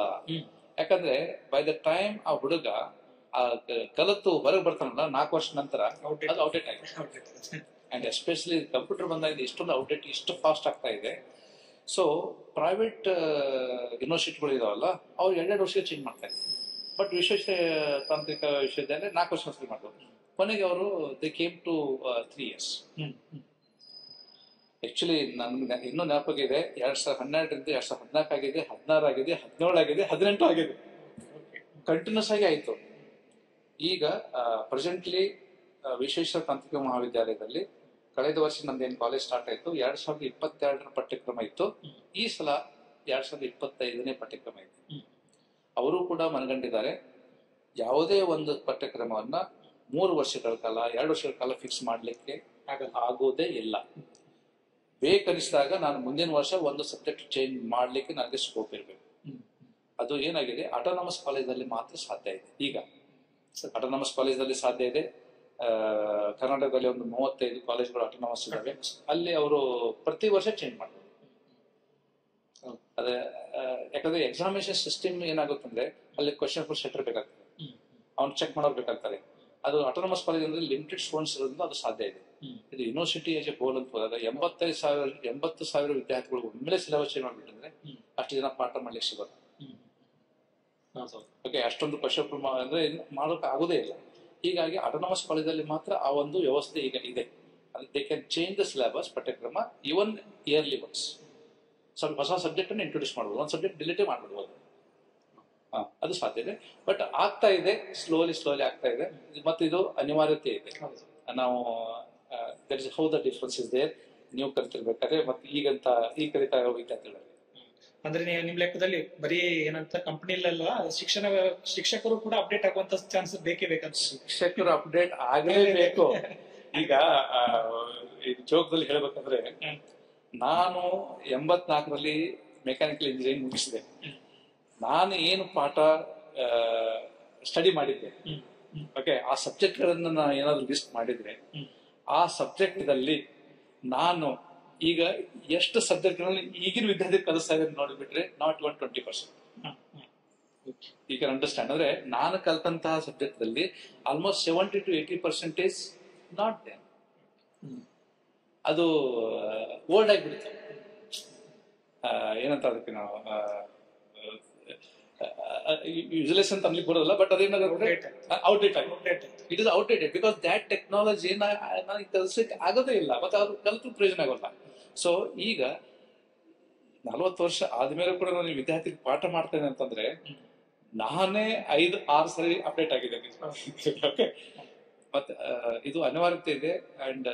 And it is very basic. ಒಂದು ವ್ಯವಸ್ಥೆ ಇದೆ ನಮ್ಮ ಶಿಕ್ಷಣ ಇದರಲ್ಲಿ. ಯಾವುದೇ ಒಂದು ಹೊಸ ಸಬ್ಜೆಕ್ಟ್ ಇಂಟ್ರೊಡ್ಯೂಸ್ ಮಾಡಿದಾಗ ಯೂನಿವರ್ಸಿಟಿ ಲೆವೆಲ್ದಲ್ಲಿ ಏನ್ ಮಾಡ್ತಾರೆ ಅಂತಂದ್ರೆ ಒಂದು ಕಮಿಟಿ ಮಾಡಿರ್ತಾರೆ. ಈ ಒಂದು ಸಬ್ಜೆಕ್ಟ್ ಇಂಟ್ರೊಡ್ಯೂಸ್ ಮಾಡ್ತಾರೆ. ಆ ಸಬ್ಜೆಕ್ಟ್ ಅನ್ನು ಹೇಗೆ ಪಾಠ ಮಾಡಬೇಕು ಅನ್ನೋದನ್ನ ಎಕ್ಸ್ಪರ್ಟ್ ಟೀಮ್ ಇರ್ತಾರಲ್ಲ, 4 ಜನ ಇರ್ತಾರಲ್ಲ, ಅವ್ರು ಏನ್ ಮಾಡ್ತಾರ ಅಂತಂದ್ರೆ ಪ್ರತಿಯೊಂದು ಕಾಲೇಜ್ನಿಂದ ಇಬ್ಬರಿಬ್ಬರನ್ನ ಕರೆಸಿ ಅವ್ರಿಗೆ ಟ್ರೈನಿಂಗ್ ಕೊಡ್ತಾರೆ.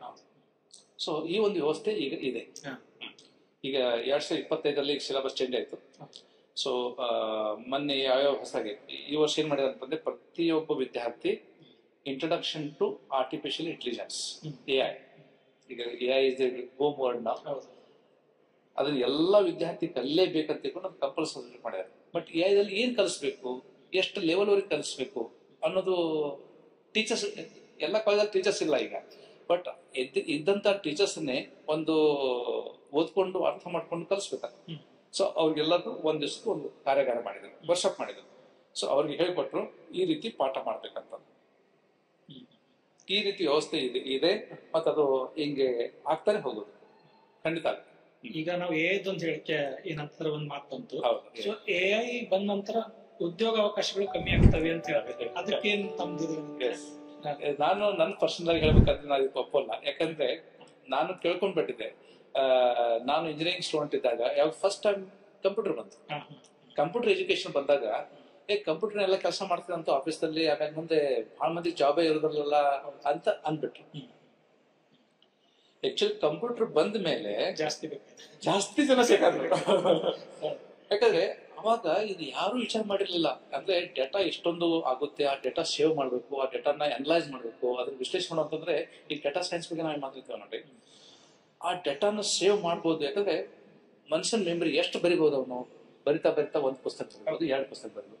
ಇದರಲ್ಲಿ 100 ಅಲ್ಲ 1000 ಅಲ್ಲ ಲಕ್ಷ ಪುಸ್ತಕ ಸೇವ್ ಮಾಡುವಂತ ಡೇಟಾ ಸೇವ್ ಮಾಡ್ಬೋದು. ಅಂದ್ರೆ ಏನಾಗುತ್ತಂದ್ರೆ ಈ ಕಂಪ್ಯೂಟರ್ ಬಂದಾಗ ಜಾಬ್ ಕಡಿಮೆ ಆಗುತ್ತಂದ್ರೆ ಏನ್ ಅಂಜಿಕೆ ಇತ್ತಲ್ಲ, ಅದು ಆಗದನೆ 10 ಪಟ್ಟು ಜಾಸ್ತಿ ಆಯ್ತು. ಸೊ ನನ್ನ ಒಂದು ಆಶಾವಾನ ಏನಿದ್ರೆ ಇದು AI ಏನ್ ಬರ್ತಾ ಇದೆ, ಕೃತಕ ಬುದ್ಧಿಮತ್ತೆ ಅಂತ ನಾವು ಹೇಳ್ತೇವೆ, ಅದು ಬಹುಶಃ ಹೊಸ ಒಂದು ಮುಂದೆ ಉದ್ಯೋಗ ಸೃಷ್ಟಿ ಖಂಡಿತ ಮಾಡುತ್ತೆ. ಮತ್ತೆ ಯಾರು ಫೇಲ್ಯೂಸ್ ಅದೆಲ್ಲ ಇನ್ನೂ ಹೊಸದಾಗಿ ಬಹುಶಃ ಶಾರ್ಟೇಜ್ ಕೂಡ ಆಗ್ಬೋದು ಅಂತ ಅನ್ಸುತ್ತೆ. ಈ ನಮ್ಮ ಇದರ ಟೈಮಲ್ಲಿ ರಿಸೆಷನ್ ಬಂದು ಏನಂತಂದ್ರೆ ಸುಮಾರು ಒಂದ್ ಜೋಕ್ ಕೂಡ ಅರ್ಥಾಡ್ತಿತ್ತು. ಇಂಜಿನಿಯರಿಂಗ್ ಇದ್ದವನು ಇಂಜಿನಿಯರಿಂಗ್ ಹುಡುಗಿನ ಮದುವೆ ಬರ್ಬೇಕು, ಮನೇಲಿ ಒಬ್ಬರು ದುಡಿಯೋರು ಇರ್ಬೇಕು ಅಂತ ಆ ತರದ ಒಂದು ಜೋಕ್ ಇತ್ತು. ಸೊ ಈಗ ಅಕಸ್ಮಾತ್ ಜಾಬ್ ಸಿಕ್ಕರು ಕೂಡ ಸಾಫ್ಟ್ವೇರ್ ಜಾಬ್ ಅಲ್ಲಿ ವರ್ಕ್ ಲೈಫ್ ಬ್ಯಾಲೆನ್ಸ್ ಅನ್ನೋದು ತುಂಬಾ ಕಷ್ಟ ಆಗ್ತಿದೆ. ಫ್ಯಾಮಿಲಿ ಕಡೆ ಇದು ಮಾಡೋದು ಮತ್ತೆ ಅಲ್ಲಿ ಇದು ಮಾಡೋದು ಕಷ್ಟ ಆಗ್ತಿದೆ ಸರ್. ಸೊ ಆ ಒಂದು ಓಟದಲ್ಲಿ ನಾವು ಹೋಗ್ತಾ ಹೋಗ್ತಾ ಎಲ್ಲೋ ನಾವು ಫ್ಯಾಮಿಲಿ ಮೌಲ್ಯಗಳನ್ನ ನಾವು ಏನಾದ್ರೂ ಕಲ್ತ್ಕೋತ ಕುಟುಂಬದ ಮೌಲ್ಯಗಳನ್ನ ಈಗಾಗ್ತಿದೆ. ಸೊ ಆ ಬ್ಯಾಲೆನ್ಸ್ ಬಗ್ಗೆ ಹೇಳೋದಾದ್ರೂ ಹೇಗೆ ಅಂತ. ಇದು ಒಂದು ತುಂಬಾನೇ very important question. Once again ಬಹಳಷ್ಟು ನಾವು ಉದಾಹರಣೆಗಳನ್ನ ಕೇಳ್ತಾ ಇದ್ದೇವೆ, ಓದ್ತಾ ಇದ್ದೇವೆ, ಓದ್ತಾ ಇದ್ದೇವೆ. ಯಾಕಂದ್ರೆ ಇದರಿಂದ ಇವನ್ ಡೈವರ್ಸ್ ಕೂಡ ಬಹಳ ಆಗ್ತಾ ಇದ್ದಾವೆ. ಕೆಲವೊಂದು ಎಕ್ಸ್ಟ್ರೀಮಿಟಿ ಹೋಗ್ಬಿಟ್ಟು ಆತ್ಮಹತ್ಯೆ ಕೂಡ ಮಾಡ್ಕೋತಾ ಇದ್ದಾರೆ. ಇಲ್ಲಿ ಏನಿದೆ ತುಂಬಾ ಸಿಂಪಲ್ ಇದೆ. ಮುಂಚೆ ಏನಾಗ್ತಿತ್ತು ಅಂತಂದ್ರೆ ಜಾಬ್ ಅಂತಂದಾಗ ಒಂದು ಸ್ಪೆಸಿಫಿಕ್ ಟೈಮ್ ಇತ್ತು. 10 ಗಂಟೆಗೆ ಅಥವಾ 9 ಗಂಟೆಗೆ ಹೋಗೋದು, 5 ಗಂಟೆ ಕೆಲಸ ಮಾಡೋದು, ನಂತರ ಅದು ಫ್ಯಾಮಿಲಿ ಟೈಮ್. ಸೊ ಒಂದ್ಸರಿ ಅವನು ಮನೆಗೆ ಬಂದ್ಮೇಲೆ ಓಕೆ ಆ ಬೆಳಗಿನ ಮತ್ತೆ ಹೋಗೋವರೆಗೆ ಅದು ಫ್ಯಾಮಿಲಿ ಟೈಮ್ ಅಂತ. ಈಗ ಹಂಗಾಗ್ತಾ ಇದೆ. ಇದೆಲ್ಲ ವರ್ಕ್ ಫ್ರಮ್ ಹೋಮ್ ಕಲ್ಚರ್ ಅದು ಇದು ಬಂದ್ಬಿಟ್ರೆ ನಾನು ನೋಡ್ತಾ ಇದ್ದೇನೆ. ಯಾಕೆ ನನ್ನ ಮಗನೇ ಇದ್ದಾನೆ, ಒಂದು ಸರಿ ಪಾಪ ಅವ್ರಿಗೆ 9 ಗಂಟೆಗೆ ಮೀಟಿಂಗ್ ಇರ್ತದೆ, 9:30 ಇರ್ತದೆ. ಅವನಿಗೆ ಊಟ ಮಾಡ್ತಿರ್ಬೇಕಾದ್ರೆ ಮೀಟಿಂಗ್ ಅಟೆಂಡ್ ಮಾಡ್ತಿರ್ತಾರೆ. ಅಂದ್ರೆ ಅದರಲ್ಲಿ ಆ ಸ್ಟ್ರೆಸ್ ಇದೆ ನೋಡಿ. ಅದು ನಿಜವಾಗ್ಲೂ ಅಷ್ಟೊಂದು ಬೇಕಾ, ಅನಿವಾರ್ಯತೆ ಇದೆಯಾ ಅಂತ ಪ್ರಶ್ನೆ ಮಾಡಿದಾಗ ಗೊತ್ತಿಲ್ಲ ನಮಗೆ. ಮನುಷ್ಯ ಏನಾಗುತ್ತೆ ಅಂತಂದ್ರೆ ನೋಡಿ, ಒಂದು ಸ್ವಭಾವ ಇದೆ ಮನುಷ್ಯಂದು. ಅವ್ನಿಗೆ ಎಷ್ಟು ಕೊಟ್ಟರು ಸಾಲೋಲ್ಲ ಅಂತ ಹೇಳ್ತಾರೆ. ತುಂಬಾ ಗ್ರೇಡಿ, ಆಶೆಗಳು ಕಾಣ್ತಿರ್ತಾರೆ. ಬಟ್ ಎಲ್ಲೋ ಒಂದ್ ಕಡೆ ನಾವು ಮನಸ್ಸನ್ನ ತುಂಬಾ ದಂಡನೆ ಮಾಡ್ತಿದ್ದೇವೆ. ಮತ್ತೆ ಯಾವಾಗ ನಾವು ಐ ಆಮ್ ಸ್ಯಾಟಿಸ್ಫೈಡ್, ನಂಗೆ ಸಾಕಪ್ಪ, ಇಷ್ಟೇ ಸಾಕು, I am happy with this ಅಂದ್ರೆ ಎಲ್ಲೋ ಒಂದ್ ಕಡೆ ನಾನು ಅದು ಸ್ಟಾಪ್ ಮಾಡ್ಬೇಕಾಗುತ್ತೆ. ಆ ಮಾಡ್ಕೊಂಡಾಗ ಏನಾಗುತ್ತೆ ಅಂದ್ರೆ ಖಂಡಿತ ಬ್ಯಾಲೆನ್ಸಿಂಗ್ ಸ್ಟಾರ್ಟ್ ಆಗುತ್ತೆ.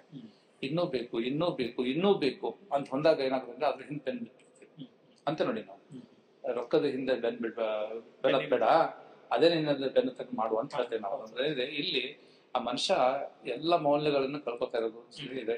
ಆ ವರ್ಕ್ ಬ್ಯಾಲೆನ್ಸ್ ಅಂತಂದಾಗ ನಮ್ಗೆ ಫ್ಯಾಮಿಲಿಗೂ ಟೈಮ್ ಕೊಡಬೇಕು, ವರ್ಕ್ಗೂ ಟೈಮ್ ಕೊಡಬೇಕು. ವರ್ಕ್ ಮಾಡ್ತಿರ್ತಾರೆ, ಫ್ಯಾಮಿಲಿ ಬಗ್ಗೆ ವಿಚಾರ ಮಾಡಬಹುದು, ಫ್ಯಾಮಿಲಿ ಬಗ್ಗೆ ಮಾಡ್ತಿರ್ತಾರೆ, ವರ್ಕ್ ಬಗ್ಗೆ ವಿಚಾರ. ಸೊ ಅದನ್ನ ವರ್ಕ್ ಬ್ಯಾಲೆನ್ಸ್ ಅಂತೇವೆ. ಇದು ಬಹುಶಃ ಇದು ನಮ್ಮಲ್ಲಿದೆ. ಇದರಿಂದ ಏನೋ ಸಿಲೆಬಸ್ ಸಿಗೋಲ್ಲ, ಯಾರೋ ಹೇಳಲಿಕ್ಕೆ ಸಾಧ್ಯ ಇಲ್ಲ. ನಾವೇ ಡಿಸಿಷನ್ ತಗೋಬೇಕು, ನಾವೇ ಒಂದ್ ಕಡೆ ನಾವೇ ಕಡಿವಾಣ ಹಾಕೋಬೇಕು. ಇದಾಯ್ತಪ್ಪ, ನಾನು ಇಲ್ಲಿಂದ ಕಾಲೇಜ್ದಿಂದ ಮನೆಗೆ ಹೋದ್ಮೇಲೆ ಕಾಲೇಜ್ದು ಇಲ್ಲ, ದಯವಿಟ್ಟು ಯಾರೋ ಕಾಲ್ ಮಾಡಿಸೋದ ಸರ್, ಇದನ್ನ ದಯವಿಟ್ಟು ನಾನು ಮಾತಾಡೋಣ, ಇದು ನಿಮ್ದು ಫ್ಯಾಮಿಲಿ ಟೈಮ್ ಇದೆ, ನಂದು ಫ್ಯಾಮಿಲಿ ಟೈಮ್ ಇದೆ ಅಂತ ನಾವು ಮನಸ್ಸು ಬಿಟ್ಟು ಹೇಳ್ಬೇಕಾಗುತ್ತೆ. ಅದು ಸ್ವಲ್ಪ ರಿಸ್ ಮಾಡ್ಬಿಟ್ಟು ಅವ್ರಿಗೂ ಅರ್ಥ ಆಗ್ಬಿಟ್ರೆ ಒಳ್ಳೇದು. ಅರ್ಥ ಆಗಲ್ಲ ಅಂದ್ರೆ ಅರ್ಥ ಮಾಡ್ಲಿಕ್ಕೆ ಪ್ರಯತ್ನ ಮಾಡ್ಬೇಕು, ಜಗಳ ಮಾಡ್ಲಿಕ್ಕೆ ಸಾಕಿಲ್ಲ. So this is how my feeling is about work balance. ನಾವು ಇಂಜಿನಿಯರಿಂಗ್ ಓದ್ತಾ ಮುಂದೆ ಈಗ ನಮಗೆ ನಮ್ಮ ಟೈಮಲ್ಲಂತೂ ರಿಸೆಷನ್ ಬಂತು, ಈ ತರ ಉದ್ಯೋಗದ ಅವಕಾಶ ಎಲ್ಲ ಇತ್ತು. ಸುಮಾರು ಜನ ಉದ್ಯೋಗ ಸಿಕ್ಕರು ಕೂಡ ಬೇರೆ ಬೇರೆ ಕೆಲಸಗಳಲ್ಲಿ ಇಂಜಿನಿಯರ್ ಸುಮಾರು ಸಿಗ್ತಾರೆ. ನೀವು ಎಲ್ಲೇ ಹೋಗಿ ನೀವು ಬೇಕಿದ್ರೆ ಬೇರೆ ಸಂಸ್ಥೆಗಳಿಗೆ, ಒಂದು ಸಣ್ಣ ಶಿಕ್ಷಣ ಸಂಸ್ಥೆ ಇರ್ಲಿ ಅಥವಾ ಬ್ಯಾಂಕ್ಗಳಿರ್ಲಿ, ಎಲ್ಲ ಕಡೆ ಸಿಗ್ತಾರೆ. ಮತ್ತೆ ಫಿಲ್ಮ್ ಇಂಡಸ್ಟ್ರಿಯಲ್ಲಿ ಸುಮಾರು ಜನ ಇದ್ದಾರೆ, ನಿರ್ದೇಶಕರಿದ್ದಾರೆ, ಪತ್ರಿಕೋದ್ಯಮದಲ್ಲಿದ್ದಾರೆ. ಇದು ಹೇಗೆ ಇಂಜಿನಿಯರಿಂಗ್ ಶಿಕ್ಷಣ ವ್ಯವಸ್ಥೆ ಸಿಲೆಬಸ್ ಆತರ ನಮ್ಮನ್ನು ರೆಡಿ ಮಾಡುತ್ತೆ ಏನೋ ಅಂತಂದ್ರೆ ಎನಲೈಸಿಂಗ್ ಪವರ್ ಸಿಗುತ್ತೆ ಏನೋ ಅಂತ ಹೇಳ್ತಾರೆ. ಸೊ ಅದ್ರ ಬಗ್ಗೆ ಹೇಳ್ಬೇಕು. It's very interesting question. Because ನೀವು ಹೇಳಿದಾಗೆ ನಾನು ಕೂಡ ಒಂದ್ಸರಿ ಬಹಳಷ್ಟು ಅಬ್ಸರ್ವೇಷನ್ ಮಾಡಿದ್ದೇನೆ. ಅಂದ್ರೆ ಎಲ್ಲ ಫೀಲ್ಡ್ ದಲ್ಲಿ ಇಂಜಿನಿಯರ್ಸ್ ಇದ್ದಾರೆ. ಇವನ್ ರೈತರು ಕೂಡ ಇಂಜಿನಿಯರ್ಸ್ ಇದ್ದಾರೆ, ಹೋಟೆಲ್ ಇಂಡಸ್ಟ್ರಿ ಹಾಕೊಂಡಿದ್ದಾರೆ. ಓಕೆ, ನೀವು ಕ್ರಿಕೆಟ್ ದಲ್ಲಿ ಕೂಡ ಇಂಜಿನಿಯರ್ಸ್ ಇದ್ದಾರೆ, ರೈಟ್? ಅದು ಬ್ಯಾಂಕಿಂಗ್ ದಲ್ಲಿ, ಪ್ರತಿಯೊಂದು ಸೆಕ್ಟರ್ ದಲ್ಲಿ ಇಂಜಿನಿಯರ್ಸ್ ಇದ್ದಾರೆ. ನೋಡಿ, ಇಂಜಿನಿಯರಿಂಗ್ ಅಂತಂದ್ರೆ ಆಗಲೇ ಹೇಳಿದೆ, ಇದು ಒಂದು ಕ್ಯೂರಿಯಾಸಿಟಿ ಬೆಳುವಂಥದ್ದು ಮತ್ತೆ ಏನೋ ಹೊಸದನ್ನು ಹುಟ್ಟು ಹಾಕುವಂಥದ್ದು. ಇದಕ್ಕೆ ಅದಕ್ಕೆ ಒಂದು ಮಿನಿಮಮ್ ಅಪ್ಟಿಟ್ಯೂಡ್ ಇರಬೇಕಾಗುತ್ತೆ. ಎಲ್ಲರನ್ನೂ ಇಂಜಿನಿಯರಿಂಗ್ ಮಾಡ್ಲಿಕ್ಕೆ ಆಗಲ್ಲ. ನಾನು ಖಂಡಿತ ಒಪ್ಪಲ್ಲ, ಎಲ್ಲರನ್ನೂ ಇಂಜಿನಿಯರಿಂಗ್ ಮಾಡ್ಲಿಕ್ಕೆ ಆಗಲ್ಲ. ನಾನು ಬಹಳಷ್ಟು ಉದಾಹರಣೆ ನಾನು ನೋಡಿದ್ದೇನೆ. ಅವ್ರಿಗೆ ತುಂಬಾನೇ ಕಷ್ಟಪಡ್ತಾರೆ. ಯಾಕಂದ್ರೆ ಏನಿದೆ, ಇಂಜಿನಿಯರಿಂಗ್ ಆಗ್ಬೇಕಂತಂದ್ರೆ ಸೈನ್ಸ್ ಫೌಂಡೇಶನ್ ಚೆನ್ನಾಗಿರ್ಬೇಕು, ಮ್ಯಾಥಮೆಟಿಕ್ಸ್ ಸ್ವಲ್ಪ ಇರ್ಲೇಬೇಕು. ಈಗ ಯಾವ ಹುಡುಗನಿಗೆ ಮ್ಯಾಥಮೆಟಿಕ್ಸ್ ಸ್ವಲ್ಪನೂ ಇಷ್ಟ ಇಲ್ಲ, ಯಾವ ಹುಡುಗನಿಗೆ ಸ್ವಲ್ಪನೂ ಸೈನ್ಸ್ ಇಷ್ಟ ಇಲ್ಲ, ಅವ್ನು ಇಂಜಿನಿಯರಿಂಗ್ ಹೀಗೆ ಮಾಡ್ಲಿಕ್ಕೆ ಸಾಧ್ಯ. ಸೊ ಏನಿದೆ, ಬಟ್ ಏನಿದೆ, ಇಂಜಿನಿಯರಿಂಗ್ ಕೆಲವೊಂದು ಅಪ್ಟಿಟ್ಯೂಡ್ ಇದೆ. ಅಪ್ಟಿಟ್ಯೂಡ್ ನಾವ್ ಏನಂತೇವಪ್ಪ ಅಂತಂದ್ರೆ ಗ್ರಹಣ ಶಕ್ತಿ ಅಲ್ಲ, ಅದಕ್ಕೆ ಕನ್ನಡದಲ್ಲಿ ಶಬ್ದ ಏನಿದೆ ಬಹಳ ಬರ್ತಾ ಇಲ್ಲ. ಅಪ್ಟಿಟ್ಯೂಡ್ ಏನ್ ಮಾಡುತ್ತೆ ಅಂತಂದ್ರೆ, ಯಾವುದೇ ಫೀಲ್ಡ್ ದಲ್ಲಿ ಹೋಗಿ, ಈಗ ಏನ್ ನೀವು ತಗೊಳ್ಳಿ, ಈಗ ರೈತ ಆಗ್ಬೇಕಾದ್ರೆ ತಗೊಳ್ಳಿ, ಅಥವಾ ಬ್ಯಾಂಕಿಂಗ್ ಆಗ್ಬೇಕಾದ್ರೆ ತಗೊಳ್ಳಿ, ಫೈನಾನ್ಸಿಯಲ್ ಬಗ್ಗೆ ತಗೊಳ್ಳಿ, ಏನೇ ತಗೋಬೇಕು, ಅಲ್ಲೇ ಚಾಲುಕ್ತನ ಬೇಕು, ಚಾಣಾಕ್ಷತೆ ಬೇಕು, ಚಾಣಾಕ್ಷತನ ಬೇಕಾಗುತ್ತೆ. ಆ ಚಾಣಾಕ್ಷತೆ ಇಂಜಿನಿಯರಿಂಗ್ ದಲ್ಲಿ ಇರ್ತದೆ. ಅಂದ್ರೆ ಅವನು ಹಿ ಫಿಟ್ಸ್ ಎವ್ರಿವೇರ್. ನಾವು ಮೆಕ್ಯಾನಿಕಲ್ ದಲ್ಲಿ ಅಂತೀವಿ ಯೂನಿವರ್ಸಲ್ ಫಿಟ್ ಅಂತೀವಿ. ಇಂಜಿನಿಯರಿಂಗ್ ಆಗ್ಬಿಟ್ಟಂದ್ರೆ ಯಾವುದೇ ಫೀಲ್ಡ್ ಹೋಗಿ ಅವ್ನಿಗೆ ಅಡ್ಜಸ್ಟ್ ಆಗ್ಬಿಡ್ತಾರೆ, ಯಾಕಂದ್ರೆ ಆ ಚಾಣಾಕ್ಷತೆ ಅವನಿಗೆ ಇರ್ತದೆ. And that is the present need. ಈಗ ಈ ಪ್ರೆಸೆಂಟ್ ನೀಡ್ ಏನಿದೆ ಅಂತ ನಾವು ಯಾವುದೇ ವಿದ್ಯಾರ್ಥಿ ಏನ್ ಕಲಿಸ್ಬೇಕು ಅಂದ್ರೆ ಅದಕ್ಕೆ ಇಂಗ್ಲಿಷ್ ನಲ್ಲಿ ಅಜಿಲಿಟಿ ಅಂತೇಳಿ. ಅಜಿಲಿಟಿ ಅಂತಂದಾಗ ಅದು ತುಂಬಾ ಕ್ವಿಕ್ ಆಗಿ ಆ ಸಂದರ್ಭಕ್ಕೆ ಅಡ್ಜಸ್ಟ್ ಆಗುತ್ತೆ. ಹೌದು, ತುಂಬಾ ಕ್ವಿಕ್ ಆಗಿ ಅಡ್ಜಸ್ಟ್ ಆಗೋದು ಅದು ಜಂಜಿದಲ್ಲಿ ನಮ್ಮಲ್ಲಿ ಇಲ್ಲ. ನಾವು ಮಿಲೇನಿಯಲ್ ಏನಂತೀವಿ ಆಗ ಜನರೇಷನ್ ಅಲ್ಲಿ ನಾವು ಸ್ವಲ್ಪ ನಾವು ಒಂದು ಒಂದೇ ಇದ್ರಲ್ಲಿ ಹೋಗೋರು, ನಾವು ಅದನ್ನ ಹೇಳಿದನ್ನೇ ಮಾಡೋರು, ಇದಷ್ಟೇ ಅಂದ್ರೆ. ಬಟ್ ಆ ಕಲ್ಚರ್ ಆಗಿತ್ತು. ಬಟ್ ಈಗಿನಲ್ಲಿ ಏನಿದೆ ಅಂದ್ರೆ they adjust so fast, so quickly. ನೀವೇನೇ ಹೇಳ್ಬಿಟ್ಟು ಅದನ್ನ ಯಾಕೆ ಹೇಳ್ತಿದಾರೆ ಅದು ಅರ್ಥ ಮಾಡ್ಕೊಂಡ್ಬಿಡ್ತಾರೆ. And accordingly they change it. Corporate ದಲ್ಲಿ ಏನ್ ಬೇಕಾಗಿದೆ ಅಂದ್ರೆ ಈಗ ಒಂದು ಯಾವ್ದೋ ಒಂದು ಸಡನ್ ಆಗಿ ಒಂದು ಡಿಮಾಂಡ್ ಬಂದಿದೆ, ಆ ಪ್ರಕಾರ ಕೆಲಸ ಮಾಡ್ತಾ ಇದ್ದಾರೆ. ಕೆಲಸ ಮಾಡ್ಕೊಂಡು ಒಮ್ಮೆಲೆ ಟೆಕ್ನಾಲಜಿ ಚೇಂಜ್ ಆಗ್ಬಿಡುತ್ತೆ. ಟೆಕ್ನಾಲಜಿ ಚೇಂಜ್ ಆಗಿರ್ಬೋದು ಅಥವಾ ಮತ್ತೊಂದು ಕಾರ್ಪೊರೇಟ್ ಕಾಂಪಿಟೇಟರ್ ಅದನ್ನ ಮಾಡ್ತಾ ಇರ್ತಾನೆ. ಇವ್ರಿಗೆ ಬೇಕಾಗುತ್ತೆ ಇದನ್ನ ಚೇಂಜ್ ಮಾಡ್ಲೇಬೇಕು. ಅದನ್ನ ಆ ಟೀಮು ಸಡನ್ ಆಗಿ ಅಕ್ಸೆಪ್ಟ್ ಮಾಡ್ಕೊಳ್ಳಿಲ್ಲ ಅಂತ ತಿಳ್ಕೊಳ್ಳಿ. ಇಲ್ಲ ನಾವು ಆಲ್ರೆಡಿ ಇಷ್ಟೊಂದೆಲ್ಲ ಟೈಮ್ ಸ್ಪೆಂಡ್ ಮಾಡಿದ್ದೇವೆ, ನಾವು ಹಿಂಗೆ ಮಾಡೋರು ಹಂಗೆ ಮಾಡ್ಬೋದು ಅಬ್ಸಲ್ಯೂಟ್ ಆಗೋದು ನಡೆದೇ ಇಲ್ಲ. They cannot survive. ಸೊ ಹೀಗಾಗಿ ಆ ಚಾಣಾಕ್ಷತೆ ಇದೆ ನೋಡ್ರಿ. By default by default engineering ದಲ್ಲಿ ಅದೊಂದು ಮಿನಿಮಮ್ ಅಪ್ಟಿಟ್ಯೂಡ್ ಇದ್ದೇ ಇರ್ತದೆ. ಅಂತವ್ರು ಮಾತ್ರ ಇಂಜಿನಿಯರಿಂಗ್ ಆಗಿ ಸಾಧ್ಯ. ಮತ್ತೆ ಈ ಇತ್ತೀಚೆಗೆ ನಾವು ಒಂದು ಹೇಳ್ತೀವಿ, ನೌಕರಿಗೋಸ್ಕರ ನಾವು ರೆಡಿ ಮಾಡ್ತಾ ಇದ್ದೀವಿ ಇಂಜಿನಿಯರ್ಸ್, ಪೇಟೆಂಟ್ ಗಳು ನಮ್ಮಲ್ಲಿ ಬರ್ತಾ ಇಲ್ಲ ಅನ್ನೋ ಒಂದು ದೊಡ್ಡ ಇದು ಬರ್ತಿದೆ. ಒಂದು ಸಂಸ್ಥೆ ಪೇಟೆಂಟ್ ನ ರೆಡಿ ಮಾಡಬಹುದಾ? ಇಂಜಿನಿಯರಿಂಗ್ ಸಂಸ್ಥೆ ಮಾಡ್ಬೇಕು ಅಂದ್ರೆ ಆ ಒಂದು ಸಂಸ್ಥೆಯಲ್ಲಿ ಏನೇನು ಇರಬೇಕಾಗುತ್ತೆ? So 100% this is one of the. ಈಗ ಯಾವಾಗ ಗ್ಲೋಬಲ್ ಸಿನಾರಿಯೋದಲ್ಲಿ ಮಾತಾಡ್ತಿರ್ತಾರೆ ಇಂಜಿನಿಯರಿಂಗ್ ಶಿಕ್ಷಣ, ಭಾರತದ ಇಂಜಿನಿಯರಿಂಗ್ ಶಿಕ್ಷಣ ಗ್ಲೋಬಲ್ ಸಿನಾರಿಯೋದಲ್ಲಿ ಎಲ್ಲಿ ನಿಂತ್ಕೊಳ್ಳುತ್ತೆ ಅಂತ ಬಂದಾಗ ನೋಡಿ, ನಾವು ಟಾಪ್ 500 ಎಷ್ಟು ಯೂನಿವರ್ಸಿಟಿಗಳು ಇದಾವೆ. ಯಾಕಂದ್ರೆ ಟಾಪ್ 500 ಅಥವಾ ಟಾಪ್ 100 ನಾವು ಯಾವುದೇ ಒಂದು ಬಂದಾಗ ಯಾವ ಬೇಸ್ ಮೇಲೆ ಹೋಗುತ್ತೆ? ಪೇಟೆಂಟ್ ಬೇಸಿಸ್, ರಿಸರ್ಚ್ ಮೇಲೆ. ಅಂದ್ರೆ ಅವರು ಎಷ್ಟೊಂದು ಹೊಸದಾಗಿ ನ್ಯೂ ಕ್ರಿಯೇಟ್ ಮಾಡ್ತಾ ಇದ್ದಾರೆ. ಓಕೆ, ರಿಸರ್ಚ್ ಡೆವಲಪ್ಮೆಂಟ್ ಅದು ಸ್ವಲ್ಪ ಖಂಡಿತ ಶಿಕ್ಷಣ ನಮ್ಮ ಭಾರತೀಯ ಇದರಲ್ಲಿ ಸ್ವಲ್ಪ ಕಡಿಮೆ. ಬಟ್ ಈಗ ಎಲ್ಲರೂ ಮನ್ಗಂಡಿದ್ದಾರೆ, we cannot be a competitive in the global scenario if we go with what we are ನಾವ್ ಡೂಯಿಂಗ್. ಹಿಂಗ್ ಮಾಡಿ ನಡೆಯಲ್ಲ ಅಂತ ಗೊತ್ತಾಗಿದೆ. And it is very encouraging. ನಾವು ಈಗ ಒಂದು 5 ವರ್ಷದ ನೀವು ಏನಾದ್ರು ಡೇಟಾ ತೆಗೆದ್ರೆ almost all this the top ನಾವೇನಂತೇವೆ IITs, NIT, ಓಕೆ, ಅಂಡ್ ಕೆಲವೊಂದು ಪ್ರೈವೇಟ್ ಯೂನಿವರ್ಸಿಟಿ ಕೂಡ ಇದಾವೆ. ಸರ್ಕಾರ ಕೂಡ ಸ್ಟಾರ್ಟ್ಅಪ್ ತುಂಬಾ ಬೆಲೆ ಕೊಡ್ತಾ ಇದೆ. ಖಂಡಿತ. ಅಂದ್ರೆ ಇದು ರಿಸರ್ಚ್ ಸಲುವಾಗಿ ಹೇಳ್ತಾರೆ. ರಿಸರ್ಚ್ ಮುಖಾಂತರನೇ ಪೇಟೆಂಟ್ ಆಗುತ್ತೆ.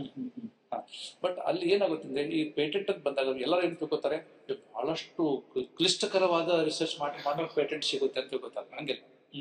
ಇವನ್ ನೀವು ಒಂದು ಸ್ಮಾಲ್ ಚೇಂಜ್ ಮಾಡಿದ್ರು ಕೂಡ, ಇಲ್ಲೊಂದು ಈಗ ಬಟನ್ ಇದೆ, ಓಕೆ, ಈಗ ನಾವು ಇಲ್ಲೇ ಬಟನ್ ಹಾಕುವ, ಅದು ಇಲ್ಲಿ ಹಾಕ್ಬೋದಲ್ಲ?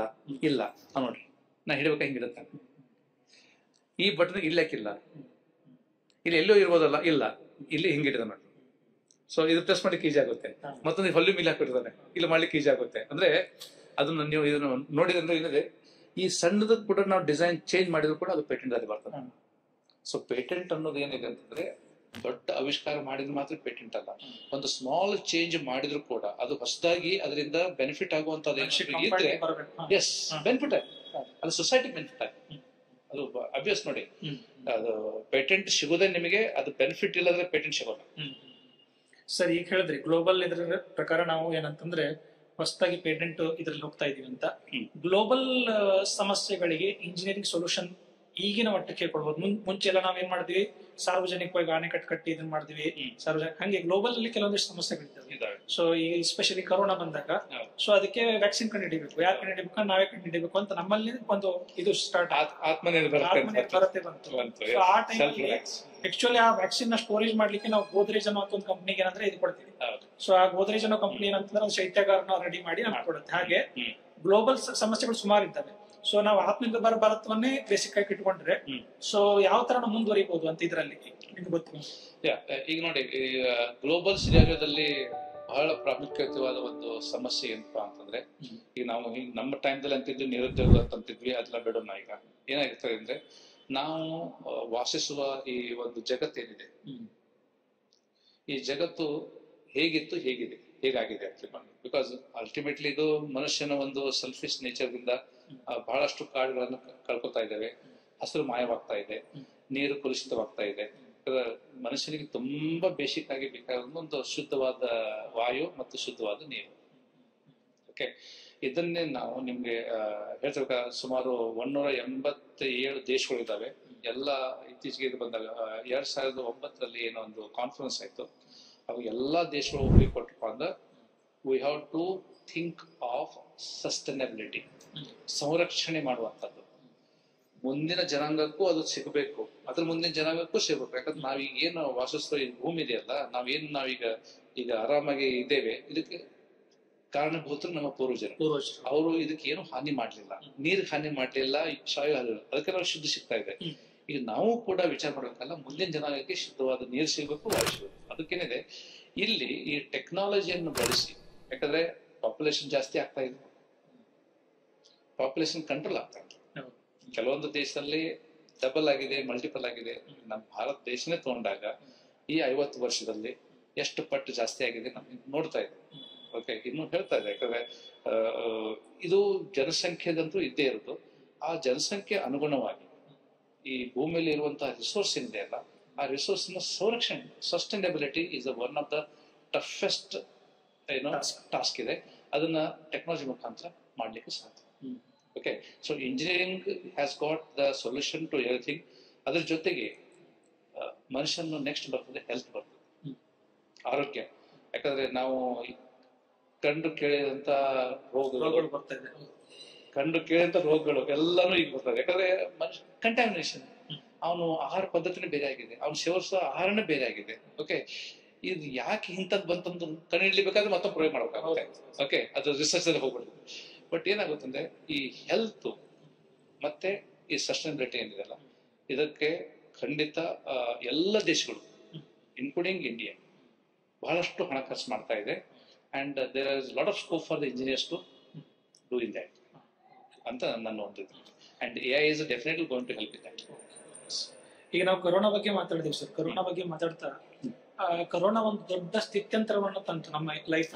ಸೊ ಒಂದು ಆ ಟೈಮಲ್ಲಿ ನಾವು ಏನಂದ್ರೆ ಆನ್ಲೈನ್ ಇದನ್ನ ಕ್ಲಾಸಸ್ ತಗೊಂಡ್ವಿ, ಮತ್ತೆ ವರ್ಕ್ ಫ್ರಮ್ ಹೋಮ್ ಆಯ್ತು ವಿತ್ ಇದಕ್ಕೆ.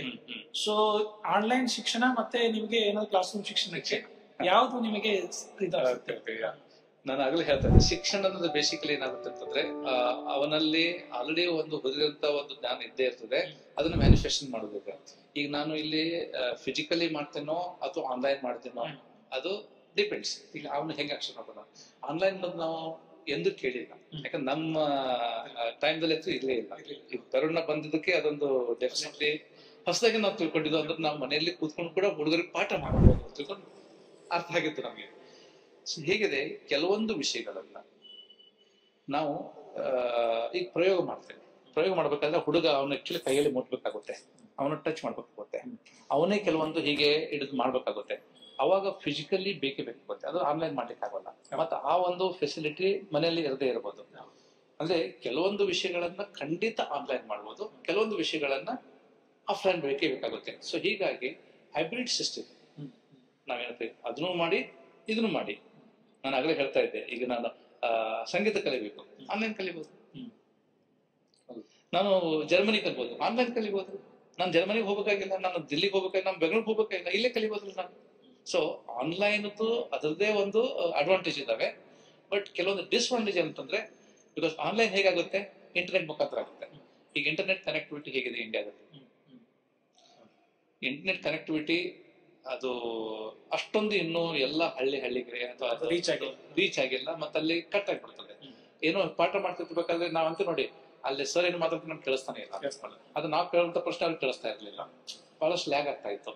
ಸೊ ಈ ಇಂಟರ್ನೆಟ್ ಏನಾದ್ರೂ ಒಂದು ಆವಿಷ್ಕಾರ ಆಗಿಬಿಟ್ಟು ಫಾಸ್ಟ್ ಆಗಿ ಆಗ್ಬಿಟ್ಟಂದ್ರೆ ಆಗಿದೆ. ಖಂಡಿತ 2018ರಿಂದ ಹಿಡ್ಕೊಂಡು ನೋಡಿದ್ರೆ ನಾವು ತುಂಬಾನೇ ಸ್ಪೀಡ್ ಆಗಿದೆ. ಯಾಕಂದ್ರೆ 5G ಬಂದ್ಬಿಟ್ಟಿದ್ ನಾವೀಗ. ಓಕೆ, ಅಷ್ಟೊಂದು ಸ್ಪೀಡ್ ಆಗಿ ಬರ್ತದೆ. ಹಳ್ಳಿಗಳಿಗೆ ಆಪ್ಟಿಕಲ್ ಫೈಬರ್ ಕನೆಕ್ಷನ್ ಆಗಿದೆ. ಸೊ ಈ ಇಂಟರ್ನೆಟ್ ಇತ್ತಂದ್ರೆ ಖಂಡಿತ online education is very good. But ಕೆಲವೊಂದನ್ನು ನಾವು ಆಫ್ಲೈನ್ ಕಲಿಸ್ಬೇಕಾಗುತ್ತೆ. ಹುಡುಗರು ಆಟ ಆಡ್ಬೇಕಾದ್ರೆ ಅದು ಆನ್ಲೈನ್ ಆಗ್ಲಿಕ್ಕೆ ಸಾಧ್ಯ ಇಲ್ಲ. ಅದು ಆಫ್ಲೈನ್ ಮಾಡ್ಬೇಕಾಗುತ್ತೆ. ಕಬಡ್ಡಿ ಆಗಿರ್ಲಿ, ಕ್ರಿಕೆಟ್ ಆಗಿರ್ಲಿ, ಯಾಕಂದ್ರೆ ಅವ್ನ ಟಚ್ ಮಾಡ್ಬೇಕಾಗುತ್ತೆ, ಅವ್ನ ಅಪ್ಕೋಬೇಕಾಗುತ್ತೆ, ಅವನ್ಗೆ ಅದು ಕೈಂಡ್ನೆಸ್ ಅಲ್ಲೇ ಅದು ಇಲ್ಲ, ಅದು ಗೊತ್ತಾಗಲ್ಲ. So where we need the practical ಮಾಡಿದಾಗ ಆಫ್ಲೈನ್ ಬೇಕೇ ಬೇಕು, ಮತ್ತೆ ಕೆಲವೊಂದು ವಿಷಯಗಳನ್ನು ಆನ್ಲೈನ್ ಮಾಡಬೇಕು. So hybrid is the best way. ಈಗ ಥಿಯರಿ ಪ್ರಾಕ್ಟಿಕಲ್ ವಿಚಾರಕ್ಕೆ ಬಂದಾಗ ನೀವು ಹೇಳಿದ್ರಿ, ಈಗ ಆನ್ಲೈನ್ ಆಫ್ಲೈನ್ ವಿಚಾರದಲ್ಲಿ ಥಿಯರಿ ಪ್ರಾಕ್ಟಿಕಲ್ ವಿಚಾರಕ್ಕೆ ಬಂದಾಗ ಥಿಯರಿ ಸ್ಟ್ರಾಂಗ್ ಇದೆ. ಅವರು ಏನಂದ್ರೆ ನಮ್ಮಲ್ಲಿ ನಮ್ಮ ಬ್ಯಾಚ್ ಅಲ್ಲಿ ಏನಂತಾರೆ, ಕೆಲವೊಬ್ಬರಿಗೆ ಪ್ರಾಕ್ಟಿಕಲ್ ತುಂಬಾ ಸ್ಟ್ರಾಂಗ್ ಇತ್ತು, ಅವ್ರು ಥಿಯರಿ ಮಾರ್ಕ್ಸ್ ಕಮ್ಮಿ ತಗೋತಿದ್ರು, ಇಂಜಿನಿಯರಿಂಗ್ ಅಲ್ಲಿ ಜಾಬ್ ಸಿಕ್ತಿಲ್ಲ, ಇದು ಆಯ್ತು. ಕೆಲವೊಬ್ರು ಥಿಯರಿಲಿ ಏನಂತಾರೆ, ಆ ಬೋರ್ಡ್ ಅಲ್ಲಿ ಲಿಸ್ಟ್ ಇದೆ, ಅವ್ರು ಫಸ್ಟ್ ಸೆಕೆಂಡ್ ಬಂದ್ರು ಅಂತ. ಆದ್ರೆ ಪ್ರಾಕ್ಟಿಕಲ್ ವಿಚಾರ ಮಾಡಿ ನೋಡಿದಾಗ ವೋಲ್ಟೇಜ್ ಅಂದ್ರೆ ಏನು, ಕರೆಂಟ್ ಅಂದ್ರೆ ಏನು ಇದಿಲ್ಲ. ಇವೆರಡು ಮಿಡಿತ ಅಂದ್ರೆ ಏನು, ಎರಡು ಸೇರಿ ಒಂದು ನಾಲೆಜ್ ಶುರು ಆಗಬೇಕು, ಸರ್ವತೋಮುಖ ಬೆಳವಣಿಗೆ ಅಂತ ಆಗ್ಬೇಕು. ಸೊ ಅದಕ್ಕೆ ಸಂಸ್ಥೆಗಳು, ಶಿಕ್ಷಣ ವ್ಯವಸ್ಥೆ ಹೇಗೆ ಸಪೋರ್ಟ್ ಮಾಡ್ಬೇಕು, ಅದಕ್ಕೆ ಹೇಗೆ, ಅಥವಾ ವಿದ್ಯಾರ್ಥಿಯಾಗಿ ನಾನು ಏನು ನಾನು ಇದು ಮಾಡ್ಕೋಬೇಕು. This is what is the present day. ನಾವು ಈಗ ನಾವು ವಾಸ್ತವಿಕತೆ ಬರ್ತಾ ಇದ್ದೇವೆ. ಈಗ ಇದು ಆಕ್ಚುಲಿ ತುಂಬಾ ಚೆನ್ನಾಗಿ ಫ್ಲೋ ಆಯ್ತು ಕ್ವಶನ್ಸ್ ಇದರಲ್ಲಿ. ಈಗ ಪ್ರೆಸೆಂಟ್ ನೀಡ್ ನಾವು ನೋಡಿದ್ರೆ, ನಾವೇನು ಕೇವಲ ನೌಕರಿಗಾಗಿ ಇಂಜಿನಿಯರ್ಸ್ ರೆಡಿ ಮಾಡ್ಕೋತಾ ಇದ್ವಿ, ಈಗ ನೌಕರಿಗಾಗಿ ಮಾಡ್ಲಿಕ್ಕೆ ಸಾಧ್ಯನೇ ಇಲ್ಲ. ಕೇವಲ ನೌಕರಿಗಾಗಿನೇ ಮಾಡ್ಲಿಕ್ಕೆ ಸಾಧ್ಯನೇ ಇಲ್ಲ. ಮತ್ತೆ ಎಲ್ಲ ಇಂಡಸ್ಟ್ರಿ ಅವರು ಏನ್ ನೋಡ್ತಾರೆ, ಯಾಕಂದ್ರೆ ಪ್ರತಿ ವರ್ಷ ನೋಡಿ, ಓನ್ಲಿ ಕರ್ನಾಟಕದಲ್ಲಿ ಸುಮಾರು 60,000 to 70,000 ಇಂಜಿನಿಯರ್ಸ್ ಆಗ್ತಾ ಇದ್ದಾರೆ ಪ್ರತಿ ವರ್ಷ. ಆಲ್ ಇಂಡಿಯಾ ಕನ್ಸಿಡರ್ ಮಾಡಿದ್ರೆ ಸುಮಾರು 13 to 15 ಲಕ್ಷ ಜನ ಇಂಜಿನಿಯರ್ಸ್ ಆಗ್ತಾ ಇದ್ದಾರೆ. ಓಕೆ, ಇವರೆಲ್ಲರದು ಎಂಪ್ಲಾಯಬಿಲಿಟಿ ಅಂತ ಒಂದು ಬಂದಾಗ, ಎಷ್ಟು ಜನರಿಗೆ ಜಾಬ್ ಸಿಗ್ಲಿಕ್ಕೆ ಸಾಧ್ಯ ಅಂತ ಬಂದಾಗ, it is not even more than 20% or 21%. ಅಂದ್ರೆ 75% ಜನರಿಗೆ ಅಂದ್ರೆ ಅವರು ಎಲಿಜಿಬಲ್ ಇಲ್ವಾ ಅಂತ ಪ್ರಶ್ನೆ ಬರ್ತದೆ. ಸೊ ಇಟ್ ಈಸ್, ಅವರು ಎಲಿಜಿಬಲ್ ಆ ಜಾಬ್ಗಿಲ್ಲ, ಬಟ್ ಬೇರೆ ಕೆಲ್ಸಕ್ಕಿದಾರಲ್ಲ, ಆ ಯಾವ ಕೆಲಸ. ಸೊ ಇಲ್ಲಿ ಏನಾಗ್ತಾ ಇದೆ, ಅದಕ್ಕೆ ಭಾರತ ಸರ್ಕಾರ ಇತ್ತೀಚೆಗೆಲ್ಲಾನು ನೋಡಿದಾಗ ಅವರು ಸ್ಟ್ರೆಸ್ ಮಾಡ್ತಾ ಇರೋದು ಸ್ಕಿಲ್ ಡೆವಲಪ್ಮೆಂಟ್.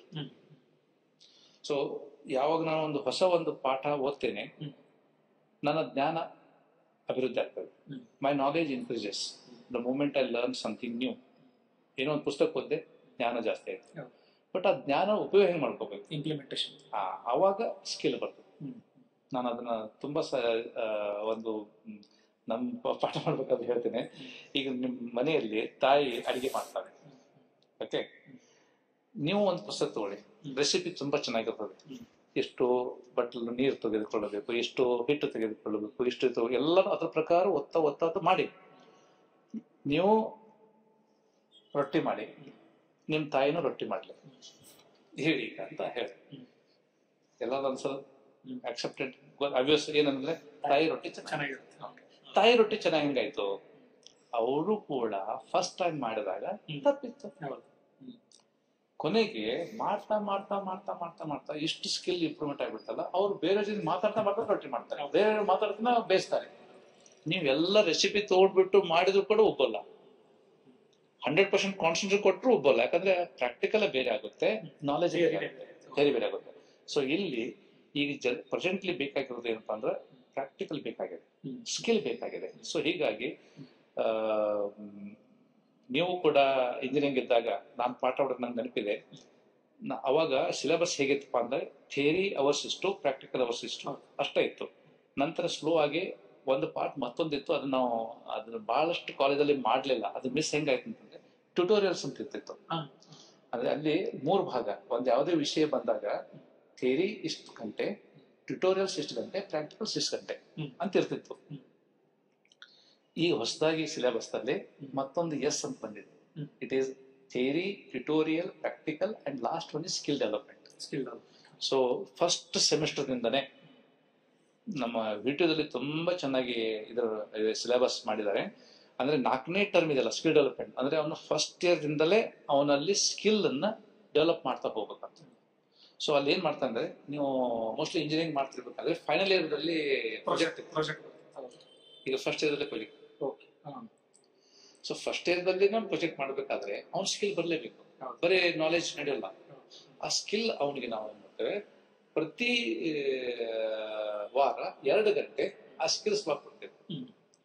ಅಂದ್ರೆ ಅವ್ನ ಫೀಲ್ಡ್ ಕರ್ಕೊಂಡು ಹೋಗೋದು, ಅವ್ನಿಗೆ ಇಂಟರ್ವ್ಯೂ ಮಾಡಿಸ್ಬೋದು, ಅವ್ನಿಗೆ ಪ್ರತಿಯೊಂದು ವರ್ಕ್ ಹೆಂಗಾಗುತ್ತೆ ಮಾಡಿಸ್ಬೋದು, ಅವ್ನ ಕಡೆಯಿಂದನೇ ಮಾಡಿಸ್ಬೋದು. ಅಂದ್ರೆ ಮಾಡಿದಾಗ ಇದನ್ನ ಉಪಯೋಗಿಸ್ಬೋದಲ್ಲ ನಾ ಈ ಟೆಕ್ನಾಲಜಿ ಇರ್ಲಿ ಅಂತ ಅವ್ನಿಗೆ ಗೊತ್ತಾಗುತ್ತೆ. ಆ ರೀತಿ ಕೊನೆಗೆ ಫಸ್ಟ್ ಇಯರ್ ಮುಗಿದ್ರೊಳಗೆ ಅವನೊಂದು ಪ್ರಾಜೆಕ್ಟ್ ಮಾಡ್ಬೇಕು. So this is the new change we can see in the syllabus. ಅಂದ್ರೆ every year he does skill development. ಅಂದ್ರೆ ಈಗ ನೀವು ಸಿಲೆಬಸ್ ಗೊತ್ತಾಯ್ತು, ಈಗ ಅದ್ರ ಸಬ್ಜೆಕ್ಟ್ಗಳು ಹಿಂಗ್ ಮಾಡಿದಾರಲ್ಲ, ಯಾವುದು ಥಿಯರಿ, ಯಾವುದು ಪ್ರಾಕ್ಟಿಕಲ್, ಯಾವುದು ಟ್ಯೂಟೋರಿಯಲ್ಸ್. ಟ್ಯೂಟೋರಿಯಲ್ಸ್ ಅಂದ್ರೆ 1 to 1. ಫಾರ್ ಎಕ್ಸಾಂಪಲ್, ನೀವು ಮ್ಯಾಥಮೆಟಿಕ್ಸ್ ಕಲಿಸಬೇಕಾದ್ರೆ 1 to ಬೇಕಾಗ್ತದೆ. ಯಾಕಂದ್ರೆ ಈಗ ಕ್ಲಾಸ್ 30 ಜನ ಇದ್ದಾರೆ, 15 ಜನ ಮಾಡ್ಬಿಡ್ತಾರೆ, ಉಳಿಕೆ 15 ಜನ ಮಾಡ್ಲಿಕ್ಕೆ ಆಗೋಲ್ಲ. ಅದ್ರಲ್ಲಿ 15 ಜನದಲ್ಲಿ ಒಬ್ನು ಸ್ವಲ್ಪ ಒಂದ್ಸಲ ಹೇಳ್ಬಿಟ್ರೆ ಮಾಡ್ತಾನೆ, ಮತ್ತೊಬ್ಬ 2 ಸಲ ಹೇಳ್ಬೇಕಾಗುತ್ತೆ, ಮತ್ತೆ 3 ಸಲ ಹೇಳ್ಬೇಕಾಗುತ್ತೆ. So there comes the tutorial part. So tutorial is 1 to 1. It is a guiding, it is like a tuition. Okay, ಆ ಟ್ಯೂಟೋರಿಯಲ್ ಪಾರ್ಟ್ ಜೊತೆಗೆ 4ನೇ ಪಾರ್ಟ್ ಬಂದಿದ್ದು ಸ್ಕಿಲ್ ಡೆವಲಪ್ಮೆಂಟ್. ಈಗ ಬಹಳಷ್ಟು ಸ್ಟ್ರೆಸ್ ಕೊಡ್ತಾರೆ ಸ್ಕಿಲ್ ಡೆವಲಪ್ಮೆಂಟ್. ಇದೇ ಸಂದರ್ಭದಲ್ಲಿ ನಾನು ನೆನಪಾಗಿ ಹೇಳಕ್ಕೆ ಇಷ್ಟಪಡ್ತೀನಿ. ಯಾಕಂದ್ರೆ ಈ ಕಾಲೇಜ್ ಯಾವಾಗ ಸ್ಟಾರ್ಟ್ ಮಾಡ್ಬೇಕಂತ ನಮ್ಮ ಸಂಸ್ಥೆಯವರು ವಿಚಾರ ಮಾಡಿದ್ರು. ಆಲ್ರೆಡಿ ಬೆಳಗಾಮದಲ್ಲಿ 8 ಕಾಲೇಜ್ ಇದಾವೆ, ನಮ್ದು 9ನೇ ಕಾಲೇಜ್. ನಮ್ಮ ಕಾಲೇಜ್ ಹೇಗೆ ಬೇರೆ ಆಗ್ಬೇಕು, how it should be different. So what we thought is, what the university tells is this syllabus, what we give them is a knowledge. We don't want to give only knowledge, we want to make them skilled engineers, skilled, fully 100% skilled engineers. So ಆ ಒಂದು ನಿಟ್ಟಿನಲ್ಲಿ ಏನಾಯ್ತು ಅಂತಂದ್ರೆ, it was God's blessings, we don't know. ನಾವು ಅವ್ರಿಗೆಲ್ಲ meeting discuss ಮಾಡ್ತಾ ಇದ್ವಿ. ಅದೇ ಸಂದರ್ಭದಲ್ಲಿ ಬೆಲ್ಗಾಂದಲ್ಲಿ ಬೆಲ್ಗಾಂ ಸ್ಟಾರ್ಟ್ಅಪ್ ಅಸೋಸಿಯೇಷನ್, ಕೆಲವೊಂದು ಏನು ಸ್ಟಾರ್ಟ್ಅಪ್ ಕಂಪ್ನಿಗಳಿದಾವೆ, ಅವರನ್ನು ಅಸೋಸಿಯೇಟ್ ಮಾಡ್ಕೊಂಡಿದ್ದಾರೆ. ಆ ಒಂದು 10 ಜನರ ಗ್ರೂಪ್ ನಮಗೆ ಭೇಟಿ ಆದ್ರು, ನಮ್ಮ ಕಾಲೇಜ್ ಬಂದಿದ್ರು. ಅವ್ರಿಗೆ ಏನ್ ಬೇಕಾಗಿತ್ತಪ್ಪ ಅಂತಂದ್ರೆ, ಸರ್ ನಾವೆಲ್ಲ ಸ್ಟಾರ್ಟ್ಅಪ್ ಕಂಪ್ನಿಗಳಿದಾವೆ, ಅದರಲ್ಲಿ ಕೆಲವೊಂದು 2-3 ಕಂಪ್ನಿ ಆಲ್ರೆಡಿ 2-3 ವರ್ಷ ಹಳೆದು ಇದಾವೆ, ಅಲ್ಲಿ ಪರ್ಮನೆಂಟ್ ಎಂಪ್ಲಾಯ್ಗಳು ಇದಾವೆ. ನಮಗೆ ಸ್ವಲ್ಪ ಫೈನಾನ್ಸಿಯಲ್ದು ಮತ್ತು ಸ್ಪೇಸ್ದು ಕನ್ಸ್ಟೆಂಟ್ ಇದೆ. ನಾವೇನಾದ್ರೂ ನಮಗೆ ಅದ್ರದ್ದು ಒಂದು ಪ್ರೊವಿಷನ್ ಅದು ಕೊಟ್ರೆ ರಿಯಲಿ ಗ್ರೇಟ್ಫುಲ್ ಅಂತ ಅಂದ್ರೆ ಅವರು. ನಾವು ಅದನ್ನೇ ವಿಚಾರ ಮಾಡ್ತಾ ಇದ್ವಿ. So ultimately our management was so happy and immediately they said yes. And ನೋಡಿ, ಇದು ಇಂಜಿನಿಯರಿಂಗ್ ಕಾಲೇಜ್ ಇದೆ. ಎಲ್ಲರೂ ಹೇಳ್ತಾರೆ, ನಾನು ಇಂಜಿನಿಯರಿಂಗ್ ಒಂದು ಕಾನ್ಫರೆನ್ಸ್ ಅಟೆಂಡ್ ಮಾಡ್ತಾ ಇದ್ದೆ, ಪ್ರತಿಯೊಂದು ಮೆಡಿಕಲ್ ಕಾಲೇಜ್ ಜೊತೆಗೆ ಒಂದು ಹಾಸ್ಪಿಟಲ್ ಬೇಕಂತ. ಯಾಕಂದ್ರೆ ಡಾಕ್ಟರ್ಗೆ ಕಲಿಸ್ಬೇಕಾದ್ರೆ ಅವನಿಗೆ ಪೇಷಂಟ್ ಕೈ ಹೀಗೆ ಇಡಬೇಕು, ಪೇಷಂಟ್ ಮೇಲೆ ಹೊಟ್ಟೆ ಹೀಗೆ ಹೆಜ್ಜೆ ಮೇಲೆ ಇಡಬೇಕು, ಹಂಗ್ ಥಿಯರಿ ಕಲಿಸ್ಲಿಕ್ಕೆ ಆಗೋಲ್ಲ. ಅವ್ನು ಪೇಷಂಟ್ ಮೇಲೆ ಆಕ್ಚುಲಿ ಹೇಳಿ ತೋರಿಸ್ಬೇಕಾಗುತ್ತೆ, ಪೇಷಂಟ್ ಕೈ ಹಿಡಬೇಕಾಗುತ್ತೆ, ಅಲ್ಲಿ ಪಲ್ಸ್ ಮೊದಲೇಬೇಕಾಗುತ್ತೆ. ಇದನ್ನ ಹೆಂಗೆ ಹಾಸ್ಪಿಟಲ್ ಇಸ್ ಕಂಪಲ್ಸರಿ. ಯಾವ ರೋಗಕ್ಕೆ ಯಾವುದು ಮದ್ದು ಕೊಡಬೇಕು, ಹೇಗೆ ಟ್ರೀಟ್ಮೆಂಟ್ ಮಾಡಬೇಕು, ಹೇಗೆ ರೋಗಿ ಜೊತೆಗೆ ಇಂಟ್ರಾಕ್ಟ್ ಮಾಡಬೇಕು ಅನ್ನೋದು ಹಾಸ್ಪಿಟಲ್ ಹೇಳ್ಕೊಡ್ತಾರಲ್ಲ, ಹಾಗೆ ಕೂಡ ಪ್ರತಿಯೊಂದು ಇಂಜಿನಿಯರಿಂಗ್ ಕಾಲೇಜ್ ಜೊತೆಗೆ ಒಂದು ಇಂಡಸ್ಟ್ರಿ ಅಟ್ಯಾಚ್ ಇರಬೇಕು ಅಂತ ನಾನು ಕಾನ್ಸೆಪ್ಟ್ ಓದಿದ್ದೆ. And that is exactly there in our college. ನಮ್ಮ ಕಾಲೇಜ್ ಕ್ಯಾಂಪಸ್ ನಲ್ಲಿ ಒಂದು ಮಿನಿ IT ಹಬ್ ಇದೆ. ಇಲ್ಲಿ 4 ಇಂಡಸ್ಟ್ರೀಸ್ ಆಲ್ರೆಡಿ ವರ್ಕ್ ಮಾಡ್ತಾ ಇದ್ದಾರೆ. ಸರಿ ಸರ್. ಸರ್, ಈ ಸ್ಕಿಲ್ ಡೆವಲಪ್ಮೆಂಟ್ ವಿಚಾರಕ್ಕೆ ಬಂದ್ರೆ ಈಗಿನ ಇದಕ್ಕೆ ಬೇಕಾಗಿರುವಂತ ಮೂಲ ಸ್ಕಿಲ್ಗಳೇ ಯಾವ್ಯಾವ ಸ್ಕಿಲ್ಗಳ ಅವಶ್ಯಕತೆ ಇದೆ? ಕರೆಕ್ಟ್. ನೋಡಿ, ಈಗ ಬೇಸಿಕ್ ಸ್ಕಿಲ್ ಕಂಪ್ಯೂಟರ್ ಅಂತೂ ಎಲ್ರಿಗೂ ಕಲಿತಾರೆ. ಎಲ್ಲರೂ ಈಗ ಯಾವುದೇ ಬ್ರಾಂಚ್ ಆಫ್ ಇಂಜಿನಿಯರಿಂಗ್ ತಗೊಳ್ಳಿ, ಕಂಪ್ಯೂಟರ್ ನಾಲೆಜ್ ಅಂತೂ ಇದೆ. ಕಂಪ್ಯೂಟರ್ ಬೇಕೇ ಬೇಕು. That is basic. ಯಾಕಂದ್ರೆ ಕಂಪ್ಯೂಟರ್ ಇಂಟರ್ನೆಟ್ ಎಲ್ಲ ಅದ್ರ ಜೊತೆಗೆ ಅವ್ರಿಗೆ ಜ್ಞಾನ ಇರ್ತದೆ, ಬಟ್ ಹೇಳಲಿಕ್ಕೆ ಆಗೋಲ್ಲ. That is what we are liking. ಈಗ ಈ ಜಂಜಿದಲ್ಲಿ ಒಂದು ಪೇಷನ್ಸ್ ಇಲ್ಲ ಅಂತ ಆಗಲೇ ಹೇಳಿದೆ. ಮತ್ತೊಂದು ಅನ್ಫಾರ್ಚುನೇಟ್ಲಿ ದ ಕಮ್ಯುನಿಕೇಶನ್ ಸ್ಕಿಲ್. ಅಂದ್ರೆ ಯಾರ ಜೊತೆಗೆ ಯಾವ ರೀತಿ ವ್ಯವಹಾರ ಮಾಡ್ಬೇಕು, ಎಷ್ಟು ಮಾತಾಡ್ಬೇಕು, ಯಾವುದನ್ನ ಮಾತಾಡಬಾರ್ದು, ಅದು ಬಹಳ ಮುಖ್ಯ. ಅದನ್ನ ಏನ್ ಮಾತಾಡ್ಬೇಕು, ಏನ್ ಮಾತಾಡಬಾರ್ದು, ಎಷ್ಟು ಮಾತಾಡ್ಬೇಕು, ಯಾವ್ದು ಮಾತಾಡಬಾರ್ದು, ಇದು ಸ್ವಲ್ಪ ಆಗ್ತಾ ಇದೆ. That skill is under one communication skill ಅಂತೇವೆ. ಅದನ್ನು ಕೂಡ ಫಸ್ಟ್ ಇಯರ್ ದಲ್ಲಿ ಅವ್ರು ಇಂಟ್ರೊಡ್ಯೂಸ್ ಮಾಡಿದ್ದಾರೆ. ಇಂಗ್ಲಿಷ್ ಕಮ್ಯುನಿಕೇಶನ್ ಸ್ಕಿಲ್ ಅಂತ ಇದೆ. ಸ್ಕಿಲ್ ಲ್ಯಾಬ್ ಅಂತಾನೆ ಇದೆ ಆಕ್ಚುಲಿ. ಅಂದ್ರೆ ಅಲ್ಲಿ ಅವ್ರು ನಾವು ಎಕ್ಸರ್ಸೈಸ್ ಮಾಡಿಸ್ಬೇಕಾಗುತ್ತೆ, ಅದನ್ನ ಕಲ್ಕೋಬೇಕಾಗುತ್ತೆ. ಅದ್ರ ಜೊತೆಗೆ ನೆಕ್ಸ್ಟ್ ಏನ್ ಬರ್ತದೆ, ಟೀಮ್ ವರ್ಕ್ ಬರ್ತದೆ. ಬಿಕಾಸ್ ಏನಾಗುತ್ತೆ, ಒಬ್ಬನೇ ಏನು ಕೆಲಸ ಮಾಡ್ಲಿಕ್ಕೆ ಅವನು ಎಲ್ಲರ ಜೊತೆಗೆ ಎಲ್ಲರ ಒಂದು ಒಪಿನಿಯನ್ ತಗೊಂಡು ಎಲ್ಲರ ಸಹಭಾಳತ್ವದಲ್ಲಿ ಅದು ಕೋಆಪರೇಷನ್ ಕೋಆರ್ಡಿನೇಷನ್ ಪ್ರಕಾರ ಮಾಡ್ಬೇಕಾಗುತ್ತಲ್ಲ, ಅದಕ್ಕೆ ಟೀಮ್ ಬೇಕಾಗುತ್ತೆ. ಅದ್ರ ಟೀಮ್ ಹೇಗೆ ಮಾಡ್ಬೇಕು ಅನ್ನೋದು ಕಲ್ಕೋಬೇಕಾಗುತ್ತೆ. ಮತ್ತೆ ಇಲ್ಲಿ ಏನಾಗುತ್ತೆ, ಅದೊಂದು skill, how to work in a team. Okay, then how to communicate, the computer knowledge which is basic. And third is, ಇಲ್ಲಿ ಒಂದು ತುಂಬಾ ಚೆನ್ನಾಗಿ ಹೇಳಿದ್ರು ಒಬ್ರು, ನೆನಪು ಆಗ್ತಾ ಇದೆ. ಇಂಡಿವಿಜುವಲಿ ನಾವು ಇಂಡಿಯನ್ಸ್, ಒಬ್ಬೊಬ್ರು ಇಂಜಿನಿಯರ್ಸ್ ಅಂದ್ರೆ 1 single person in India is equivalent to 4 Japans ಅಂತ ಹೇಳ್ತೇವೆ. ಒಬ್ಬ ಭಾರತೀಯ 4 ಜಪಾನ್ಸ್ಗೆ ಸಮಾನ. ಆದ್ರೆ ಯಾವಾಗ ನಾವು 4 ಇಂಜಿನಿಯರ್ಸ್ ಹೋಗ್ತೇವೆ ಭಾರತೀಯರು, ಅವಾಗ ಅರ್ಧ ಜಪಾನ್ಸ್ ಆಗೋಲ್ಲ ಅಂತಂತೇವೆ. ಅಂದ್ರೆ ಇಲ್ಲಿ ಕಾಲ್ ಇಳಿಸಿದೆ, ಕೋಆಪರೇಷನ್ ಕೋಆರ್ಡಿನೇಷನ್ ಇಸ್ ಮಿಸ್ಸಿಂಗ್. ಮತ್ತೆ ಒಬ್ರಿಗೊಬ್ರು ನಾವು ಇದು ಮಾಡೋಣ, ನಾನೇ ಜಾಣ, ನಾನು ಅವ್ನ ಮಾತು ಕೇಳಬೇಕು. Why should I listen to him? ಈಗ why should I listen to him? I am the leader. ಇಲ್ಲಿ ಲೀಡರ್ಶಿಪ್ ಇರಲ್ಲ, ಇಲ್ಲಿ we call it is joint leadership. ಈ ಬಹಳಷ್ಟು ಕಾರ್ಪೊರೇಟ್ ಕಂಪ್ನಿಯಲ್ಲಿ ಏನಿದಾವೆ ಅವರು ಬಹಳಷ್ಟು ವರ್ಟಿಕಲ್ಸ್ ಕ್ರಿಯೇಟ್ ಮಾಡ್ತಾರೆ. ಆ ವರ್ಟಿಕಲ್ಸ್ ಕ್ರಿಯೇಟ್ ಮಾಡೋ ಉದ್ದೇಶ ಇಲ್ಲ, means they build the many leaders. ಆ ಲೀಡರ್ಸ್ ಅಂದ್ರೆ ಇವನ್ ದೊಡ್ಡವನು ಇವನ್ ಚಿಕ್ಕವನು ಪ್ರಶ್ನೆ ಇಲ್ಲ. ಅಲ್ಲಿ 8 ಜನ ಒಂದೇ ಲೆವೆಲ್ ಮಾಡ್ಬಿಡ್ತಾರೆ. ಈಗ ಲೈವ್ ಎಕ್ಸಾಂಪಲ್ ನಮ್ಮ ಕಾಲೇಜ್ ಆಯ್ತು. ಈಗ ನಮ್ಮ college mostly it is may be the first engineering college. ನಾವು IIT ಅಲ್ಲಿ ಕೇಳಿದ್ದೇವೆ ಮತ್ತು IIS ಕೇಳಿದ್ದೇವೆ. ನಮ್ಮ ಕಾಲೇಜಲ್ಲಿ 2 ವರ್ಟಿಕಲ್ಸ್ ಇದಾವೆ. All academic is look after by the principal, all administration is look after by me. Okay, ಅದೇನಿದೆ ಇವೆರಡು ಇಂಪಾರ್ಟೆಂಟ್ ವರ್ಕ್ ಅನೇ. ಒಬ್ಬರಿಗೆ 2 ಕೊಟ್ಬಿಟ್ಟಂತಂದ್ರೆ ಒಂದು ಕೆಲಸ ಮಾಡೋಕೆ ಮತ್ತೊಂದು ಮಿಸ್ ಮಾಡ್ಕೋಬಹುದು. ಇಲ್ಲಿ ಹಂಗ್ ಮಾಡಿಲ್ಲ. ಅಂದ್ರೆ ಏನಿದೆ ನೋಡಿ, ಈಗ ಅವರು ಪ್ಯಾರಲ್ ಆಗಿ ವರ್ಕ್ ಮಾಡ್ತಾ ಇದ್ದಾರೆ, ನಾನು ಪ್ಯಾರಲ್ ಆಗಿ ವರ್ಕ್ ಮಾಡ್ತಾ ಇದ್ದೇನೆ. ಅಂದ್ರೆ ಅದು ಒಬ್ಬರಿಗೆ ಕೊಟ್ಬಿಟ್ಟಿದ್ದಾರೆ, ಒಂದು ಮಾಡ್ತಾ ಇದ್ರೆ ಮತ್ತೊಂದು ಮಿಸ್ ಆಗ್ತದೆ. ಸೊ ಅದು ಆಗೋಲ್ಲ. ಸೊ ಇಲ್ಲಿ ಸ್ಕಿಲ್ ಅಂತ ಬಂದಾಗ ಏನಾಗುತ್ತೆ, when nobody a single leader, ಒಬ್ಬನೇ ಸಿಂಗಲ್ ಲೀಡರ್ ಇಲ್ಲ, ಇಟ್ ಇಸ್ ಜಾಯಿಂಟ್ ಲೀಡರ್ಶಿಪ್. ನಾವೆಲ್ಲರೂ ಒಂದೇ ಅಂತ ಬಂದಾಗ we can do it better, we can do the miracles. So ಅದೊಂದು ಈ ಹುಡುಗರಿಗೆ ಕಲಿಸ್ಬೇಕಾಗಿದೆ. ಒಂದು team, no leader here, and basically planning ಸ್ವಲ್ಪ ಹುಡುಗರು ಬಹಳ ಕಡಿಮೆ ಸ್ಪೆಂಡ್ ಮಾಡ್ತಾರೆ. ನಾವು ರಿಸಲ್ಟ್ ಬೇಕು ಕ್ವಿಕ್, ಅದು ಪೇಷನ್ಸ್ ಇಲ್ಲ. ದೇ ವಾಂಟ್ ತಕ್ಷಣ ಅಲ್ಲಿ ಆ ಪ್ಲಾನಿಂಗ್ಗೆ ಬಹಳಷ್ಟು ಕಡಿಮೆ ಟೈಮ್ ಕೊಡ್ತಿದಾರಲ್ಲ, they need to give the time for planning. ಅದನ್ನು ಕೂಡ ನಾವು ಹೇಳ್ಕೊಡ್ಬೇಕಾಗಿದೆ. ಆ ಸ್ಕಿಲ್ ಬೇಕಾಗುತ್ತೆ, planning skill, then definitely communication skill. ಈಗ ಕಾಲೇಜ್ ಅಂತ ಬಂದಾಗ ಸರ್, ನಾವು ಇಂಜಿನಿಯರಿಂಗ್ ಕಾಲೇಜಲ್ಲಿ ಮತ್ತೆ ಇಂಜಿನಿಯರಿಂಗ್ ಸ್ಟೂಡೆಂಟ್ಸ್ ಇರುವಂತ ಚಾಲೆಂಜಸ್ ಏನು, ಅಪಾರ್ಟ್ ಫ್ರಮ್ ದ ಕಾಂಪಿಟೇಷನ್ ಬಿಟ್ಟು ನೀವು ಒಬ್ಬರೇ ಇದ್ರು ಕೂಡ ಈ ಒಂದು ಕಾಲೇಜಲ್ಲಿ ಬೇಕಾದ ಚಾಲೆಂಜಸ್ ಏನು? ಅಂದ್ರೆ challenges to the student, right? Challenge to the student and as well as for institutes. ಇಲ್ಲಿ ನಾನು ಬಹುಶಃ 2 ಭಾಗ ಮಾಡ್ಕೋಬಹುದು. ಏನಾಗಬೇಕು, ಒಂದು ಸೆಟ್ ಆಫ್ ಸ್ಟೂಡೆಂಟ್, ನಾವೇನ್ ತಿಳ್ಕೊತೀವಿ ಎಲ್ಲರೂ ಸೆಲ್ಫ್ ಇಂಟ್ರೆಸ್ಟ್ ಆಗಿ ಕಾಲೇಜ್ ಬಂದಿದ್ದಾರೆ ಅಂತ ತಿಳ್ಕೊತೀವಿ, ಅವರೇ ಸ್ವಂತ ಇಂಟ್ರೆಸ್ಟ್ ಆಗಿನೇ ಬಂದಿದ್ದಾರೆ ಅಂತ ತಿಳ್ಕೊತೀವಿ. ಬಟ್ ಹಾಗೆ ಇರೋಲ್ಲ. ಈಗ there are definitely about 15 to 20% have come because of some kind of a force or some ಏನೋ ಒಂದು ಇನ್ವೆಂಟಿವ್ ಬೇರೆ ಕೃಷಿಯಲ್ಲಿ ಇಲ್ಲಿ ಬಂದ್ಬಿಟ್ಟಿರ್ತಾರೆ. ಸೊ ಅವ್ರಿಗೆ ಕಲಿಸೋದು ಒಂದು ಚಾಲೆಂಜ್ ಇದೆ. ಸೆಲ್ಫ್ ಇಂಟ್ರೆಸ್ಟ್ ಆಗಿ ಬಂದಂತ ಕಲಿಸೋ ಹುಡುಗರಿಗೆ this is not at challenge at all for us. Actually ಅದು ತುಂಬಾ ಈಜಿ ಆಗಿಬಿಡ್ತದೆ. ಬಟ್ ಇಲ್ಲಿ ಇದು ಓಕೆ, ಅಂದ್ರೆ for A teacher we have 2 sets of students, one who have come with their self interest, one who have come with not their self interest because of some different constraint or possibility. Okay, ಇವ್ರಿಗೆ ನಾವು ಪಾಠ ಮಾಡೋದಿದೆ ನೋಡಿ, ಅವ್ನು ಎಷ್ಟೇ ಹೇಳಿ unless he shows the interest. ಈಗ ನಾವು ಅಂತ ನೋಡಿ, ನಾನು you can take the horse to the pond but you cannot make it to drink ಅಂತೇಳಿ. ಕುದುರೆನ ನೀರ್ ಕಡೆ ಕರ್ಕೊಂಡು ಹೋಗೋದು, ಬಟ್ ಅದಕ್ಕೆ ನೀರಡಿಕೆ ಇದ್ರೆ ಮಾತ್ರ ಕುಡ್ಲಿಕ್ಕೆ ಸಾಧ್ಯ. ಹಂಗೆ ಇಲ್ಲಿ ಆ ಹುಡುಗನಿಗೆ ಹಸಿವು ಇರ್ಬೇಕು. ಆ ಹುಡುಗನಿಗೆ ಹಸಿವಿತ್ತು, ಆ ಹುಡುಗನಿಗೆ ಇಂಟ್ರೆಸ್ಟ್ ಬಂತಂದ್ರೆ ನಮಗೂ ಕಲಿಸ್ಲಿಕ್ಕೆ ಈಜಿ ಆಗುತ್ತೆ. That is the one challenge. Second challenge with the change is what the patience. ನಾನು ಪೇಷನ್ಸ್ ಬಗ್ಗೆ ಆಗಲಿಂದ ಹೇಳ್ತಾನೆ ಇದ್ದೇನೆ. ಯಾಕಂದ್ರೆ ಆ ಪೇಷನ್ಸ್ ತುಂಬಾ ಕಡಿಮೆ. ಮತ್ತೆ ಅವರಲ್ಲಿ ಅವ್ರೇನಂತ ಗೊತ್ತಾ, ಸರ್ ನೀವೇನ್ ಪಾಠ ಮಾಡ್ತಾರೆ ಇದಕ್ಕಿಂತ ಜಾಸ್ತಿ ನನ್ಗೆ ಗೊತ್ತಂತ ಹೇಳ್ತಾರೆ. ಮತ್ತೆ ಖಂಡಿತ ಕೂಡ ಕೆಲವು ಜನರಲ್ಲಿ ಖಂಡಿತ ಅದಕ್ಕಿಂತ ಜಾಸ್ತಿ ಗೊತ್ತಿರ್ತದೆ. ಬಟ್ ಅನ್ಫಾರ್ಚುನೇಟ್ಲಿ ಅದನ್ನ ಹೇಗೆ ಅಪ್ಲೈ ಮಾಡಬೇಕು, ಎಸ್ ಎಷ್ಟನ್ನ ಅಪ್ಲೈ ಮಾಡಬೇಕು ಅದು ಗೊತ್ತಿಲ್ಲ. So this is missing. So ಅಲ್ಲಿ ಚಾಲೆಂಜ್ ಅಂತ ಬಂದಾಗ ಆ ಹುಡುಗನಲ್ಲಿ ಸ್ವಲ್ಪ ಏನಾದ್ರು ನಾವು ಪೇಷನ್ಸ್ ಅಂದ್ರೆ ನಾವೀಗ 1 ಗಂಟೆ ಪೀರಿಯಡ್ ಹೋಯ್ತೀಗ, ಮೋಸ್ಟ್ಲಿ ಸ್ಲೋಲಿ ಅದು ಮತ್ತೆ ಕಟ್ ಆಗುತ್ತೆ. ಈಗ 15 ನಿಮಿಷದಲ್ಲಿ ಹುಡುಗ ಕಾನ್ಸಂಟ್ರೇಷನ್ ಕಳ್ಕೊಂಡ್ಬಿಡ್ತಾನೆ. So we need to do such an activity in the class so that he should involve in reading, writing, doing some skills, doing something. ಅಂದ್ರೆ ಆ ರೀತಿ ಹೋಗ್ಲೇಬೇಕಾಗುತ್ತೆ. that becomes a definitely challenge. ಮತ್ತೆ ವಿದ್ಯಾರ್ಥಿಗೆ ಇರುವಂತ ಚಾಲೆಂಜ್ ಅಂತಂದ್ರೆ ಅವನಲ್ಲಿ ಒಂದು ಮೈಂಡ್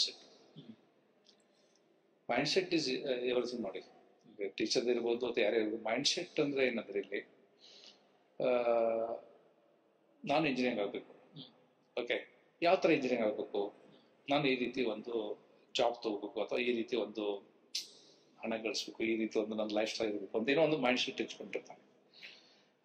ಆ ಮೈಂಡ್ ಸೆಟ್ದಲ್ಲಿ ಚಾಲೆಂಜ್ ಆಗುತ್ತೆ. ಅವನಿಗೆ ಏನ್ ಮಿಸ್ ಇದೆ ಅಂತಂದ್ರೆ ಈಗಿನ ಜನಾಂಗದಲ್ಲಿ ಇದು ಬೇಗನೆ ಇದನ್ನ ಕಳ್ಕೊತಾನೆ, ಆತ್ಮವಿಶ್ವಾಸ ಅಷ್ಟೇ, ಬೇಗನೆ ಸಿಟ್ಟು ಬರ್ತದೆ, ಬೇಗನೆ ನರ್ವಸ್ ಆಗ್ತದೆ. ಅಂದ್ರೆ ಅಲ್ಲಿ ಈಗ ಬಹುಶಃ ನೀವು ಓದಿರ್ಬೋದು ಅಥವಾ ಕೇಳಿರ್ಬೋದು, ಭಾರತ ಸರ್ಕಾರ ಈಗೆಲ್ಲ ಪ್ರತಿಯೊಂದು ಸ್ಕೂಲ್ ಕಾಲೇಜ್ದಲ್ಲಿ ಮತ್ತೆ ಯೂನಿವರ್ಸಿಟಿಯಲ್ಲಿ one more fund they are spending is for the mental health. ಈಗ ನಮ್ಮ ಕಾಲೇಜ್ ಕೂಡ ಒಂದು ಬಂದಿದೆ, ಸರ್ಕಾರ ಬಂದಿದೆ, you should have one mental wellness. Mental wellness ಎಲ್ಲರೂ ಏನಂತ ನಾವು ಪೀಸ್ ಆಫ್ ಮೈಂಡ್ ನಮ್ಮ ಬುದ್ಧಿ, ನಾವು ಬುದ್ಧಿ ಚೆನ್ನಾಗಿಟ್ಕೋಬೇಕಂತ ತಿಳ್ಕೊಂಡು ಅಲ್ಲಿ ಅದು ಚೆನ್ನಾಗಿರ್ಬೇಕು, ಅದು ಸೀಕ್ ಆಗ್ಬಾರ್ದಂಥದ್ದು. ಓಕೆ, ನಮ್ಮ ತಲೆ ಏನಿದೆ ಮಿದುಳು ಅದಕ್ಕೆ ಸೀಕ್ ಆಗ್ಬಾರ್ದು, ಅದು ಒಳ್ಳೇದಿರ್ಬೇಕು. ಹೀಗಾಗಿ ಮೆಂಟಲ್ ವೆಲ್ನೆಸ್ ಇದೆ ಆ ಹುಡುಗರಲ್ಲಿ ಸ್ವಲ್ಪ ಕಡಿಮೆ. It is because of so many other reasons. ಯಾಕಂದ್ರೆ ಐಸೋಲೇಷನ್ ಅಂತೆಲ್ಲ ಮುಂಚೆ ಎಲ್ಲ ಜಾಯಿಂಟ್ ಫ್ಯಾಮಿಲಿ ಇತ್ತು, ಈಗೆಲ್ಲಾನು ನ್ಯೂಕ್ಲಿಯರ್ ಫ್ಯಾಮಿಲಿ. ಅಲ್ಲಿ ಅವನ ಕಷ್ಟ ಸುಖ ಕೇಳೋರು ಯಾರು ಇಲ್ಲ. ಮುಂಚೆನಾಗ್ತಿತ್ತಂದ್ರೆ ತಾಯಿ ತಂದೆಗೆ ಟೈಮ್ ಸಿಗಲ್ಲ, ಅಜ್ಜ ಅಜ್ಜಿ ಕೇಳ್ತಿದ್ರು ಅಥವಾ ಕಾಕನ್ ಕೇಳ್ತಿತ್ತು ಅಥವಾ ಯಾರು ಹೇಳ್ತಿದ್ರು. ಅಂದ್ರೆ somebody was there in the house to listen their problem. ಈಗ ಇಲ್ಲೇ ಇಲ್ಲ. ತಂದೆ ಬೆಳಗ್ಗೆ ಹೋದ ಸಾಯಂಕಾಲ ಬರ್ತಾನೆ, ಒಂದ್ಸರಿ ಮಾತಾಡೋದೇ ಇಲ್ಲ. ಹೋಗಪ್ಪ ನನಗೆ ಸಾಕಾಗಿದೆ, ನೀನು ಅವ್ರಿಗೆ ಕೇಳ್ಬಿಟ್ಟು ಅಂತ ಹೇಳ್ಕೊಂಡು. ಅಂದ್ರೆ ಏನಾಗಿದೆ, ಅವನು ಏಕಾಂಗಿ ಆಗಲು ಸ್ಟಾರ್ಟ್ ಆಗುತ್ತೆ.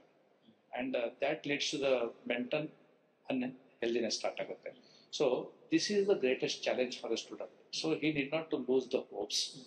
ಓಕೆ, ಈಗ ನಾನು ಒಂದ್ಸರಿ ಫೇಲ್ ಆಗ್ಬೋದು, ಬಟ್ ನಾವಂತ ನೋಡಿ ಸೋಲೆ ಗೆಲುವಿನ ಗುಟ್ಟು ಅಂತ ಹೇಳ್ತೇವೆ. Okay, all the failures R the pillars of the success ಅಂತ ಹೇಳ್ತೇವೆ. ಒಂದ್ಸರಿ ಫೇಲ್ ಆದ್ರೆ ಮತ್ತೊಂದ್ಸರಿ ಟ್ರೈ ಮಾಡೋಣ, ಮತ್ತೊಂದ್ಸರಿ ಟ್ರೈ ಮಾಡೋಣ.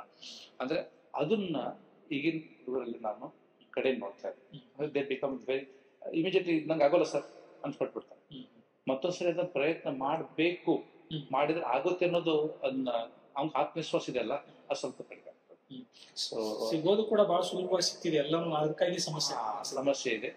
ಚಾಲೆಂಜ್ ಬಂದಾಗ this is what the challenge is. And in future ಇದು ಹೀಗೆ ಬೆಳೀತಾ ಹೋಗ್ಬಿಟ್ರೆ ಇನ್ನೂ ಕಷ್ಟ ಆಗುತ್ತೆ. ಯಾಕಂದ್ರೆ ವಿ ಡೋಂಟ್ ನೋ, ಮುಂಚೆ ಅಟ್ಲೀಸ್ಟ್ ಫ್ಯಾಮಿಲಿಯಲ್ಲಿ ಇಬ್ರು ಮಕ್ಕಳು ಇರ್ತಿದ್ರು, ಈಗ ಒಬ್ಬನೇ ಮಗ. ಅವ್ನು ಯಾರಿಗೆ ಜೊತೆ ಮಾತಾಡ, ಅವ್ನು ಯಾರ ಜೊತೆ ಮಾತಾಡ್ಬೇಕು? ಕೊನೆಗೆ ಪೇರೆಂಟ್ಸ್ ಬಂದು ಹೇಳ್ತಾರೆ, ಸರ್ ಇವ್ರು ನಮ್ಮ ಮಾತೇ ಕೇಳಲ್ಲ. ಅವ್ನು ಯಾರು ಮಾತು ಕೇಳ್ಬೇಕು? ಅವನು ಅವನ್ ಲೆವೆಲ್ ಥಿಂಕಿಂಗ್ ಮತ್ತೊಬ್ರು ಇದ್ರೆ ಕೇಳ್ತಾರೆ, ಇಲ್ಲೇ ಇಲ್ಲ, ಅವ್ನು ಹೊರಗಡೆ ನೋಡೋದಲ್ಲ. So this is definitely a great challenge. So I can call it is a mental health which the parents has to think of. And there should be proper counselling ಬೇಕಾಗುತ್ತೆ, proper mentorship ಬೇಕಾಗುತ್ತೆ. Mostly we need to spend some good time with good people. Sir, ಈಗ ನೀವು ಹೇಳಿದ್ರಿ principal ಏನ್ರಿ ಅಂತ ಹೇಳಿ, ಇಷ್ಟೊತ್ತು ನಾವು ಇಂಜಿನಿಯರಿಂಗ್ ಬಗ್ಗೆ ಎಲ್ಲ ನೋಡಿದ್ವಿ. ಅಡ್ಮಿನಿಸ್ಟ್ರೇಟಿವ್ ಇದ್ರಲ್ಲಿ ಬಂದ್ರೆ ಸೊ ಹೇಗೆ ಅಡ್ಮಿನಿಸ್ಟ್ರೇಷನ್ ಇದು ಆಗ್ಬೇಕು ಅನ್ನೋದು ಒಂದು. ಎರಡನೇದು ಅಡ್ಮಿನಿಸ್ಟ್ರೇಷನ್ ವಿಚಾರಕ್ಕೆ ನಾನು ತುಂಬಾ ಏನಂತಾರೆ ಇದು ನೋಡೋದೇನಂದ್ರೆ ಡಿಸ್ಟೆನ್ಸ್ ಬಹಳ ಇದು ಆಗುತ್ತೆ. ಏನಂದ್ರೆ ಯಾರ ಜೊತೆ ಎಷ್ಟು ನಾವು ಕೋಪಪ್ ಆಗ್ಬೇಕು, ಎಲ್ಲಿ ನಾವು ಅದನ್ನ ಬಾರ್ಡರ್ ಹಿಡಿಬೇಕು, ಈ ತರ ಸುಮಾರು ಇರುತ್ತೆ. ಸೊ ಅದ್ರ ಬಗ್ಗೆ ಒಂಚೂರು ಬೆಳಕು ಚೆಲ್ಬೇಕು ಅಂದ್ರೆ ಖಂಡಿತ ನೋಡಿ ಏನಿದೆ ಅಂದ್ರೆ, ಯಾವುದೇ ಒಂದು ಆರ್ಗನೈಸೇಷನ್ ತಗೊಳ್ಳಿ, ಒಂದು ಸಂಸ್ಥೆ ಇದ್ದಾಗ ಅಲ್ಲಿ ಅಡ್ಮಿನಿಸ್ಟ್ರೇಷನ್ ವರ್ಕ್ ಆಗ್ತಾ ಇರ್ತದೆ. ಅಡ್ಮಿನಿಸ್ಟ್ರೇಷನ್ ಅಂತಂದಾಗ ಇದು ಕೇವಲ ಆಫೀಸಲ್ಲಿ ಕೆಲಸ ಮಾಡುವಂಥದ್ದಲ್ಲ, ಎಲ್ಲನೂ ಒಂದು ಚನಲೈಸ್ ಸಿಸ್ಟಮೆಟಿಕ್ ಆಗಿ ಅದೇ ಟೈಮ್ದಲ್ಲಿ ಆಗ್ಬೇಕು. ಇವ್ರು ಇದೇ ಟೈಮ್ದಲ್ಲಿ ಕೆಲಸ ಮಾಡ್ಬೇಕು, ಇದೇ ರೀತಿ ಮಾಡ್ಬೇಕು. ಓಕೆ, ಅವನು ಒಬ್ಬ ಬೆಳಗ್ಗೆ ಬಂದು ಚಾವಿ ತೆಗಿತಾನೆ, ಮತ್ತೊಬ್ಬನ ಕಸ ಗುಡಿಸ್ತಾನೆ, ಮತ್ತೊಬ್ಬನ ನೀರು ತುಂಬ್ತಾನೆ, ಮತ್ತೊಬ್ಳು ಅದೇ ಹೀಗೆಲ್ಲ ಆಗ್ತಾ ಇರ್ತವೆ. ಅವ್ರವ್ರ ಕೆಲಸ ಅವ್ರವ್ರು ಆ ಟೈಮ್ದಲ್ಲಿ ಮಾಡ್ತಾ ಹೋಗ್ಬಿಟ್ರೆ ಎಲ್ಲೂ ಏನು ಪ್ರಾಬ್ಲಮ್ ಆಗಲ್ಲ. Okay, and we call this is administration. ಅಂದ್ರೆ ಇಲ್ಲಿ ಶಿಕ್ಷಣ ಸಂಸ್ಥೆ ಅಂತ ಬಂದಾಗ ಟೀಚರ್ಸ್ ಇದ್ದಾರೆ.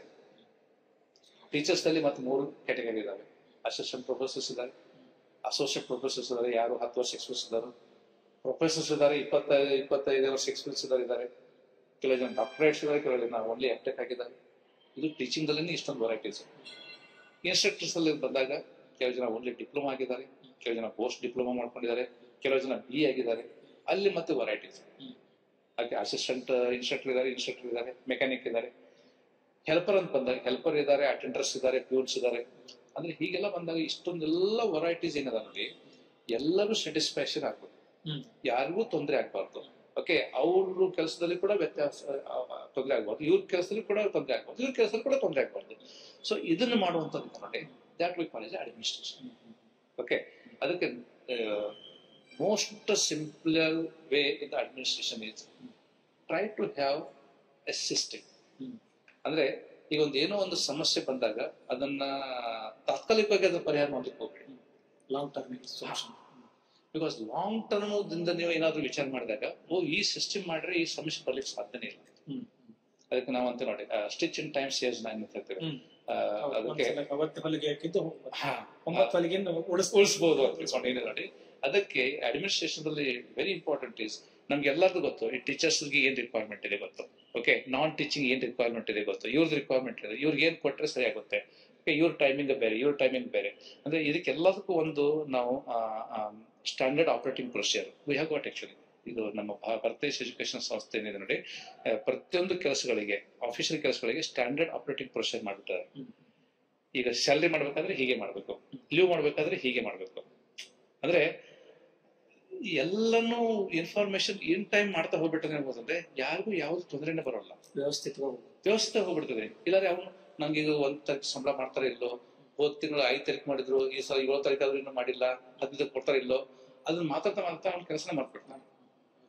ಸೊ ಈ ಸಿಸ್ಟಮ್ದಲ್ಲಿ ಏನ್ ಮಾಡ್ತಾರೆ, ದಿಸ್ ಇಸ್ ಅಡ್ಮಿನಿಸ್ಟ್ರೇಷನ್.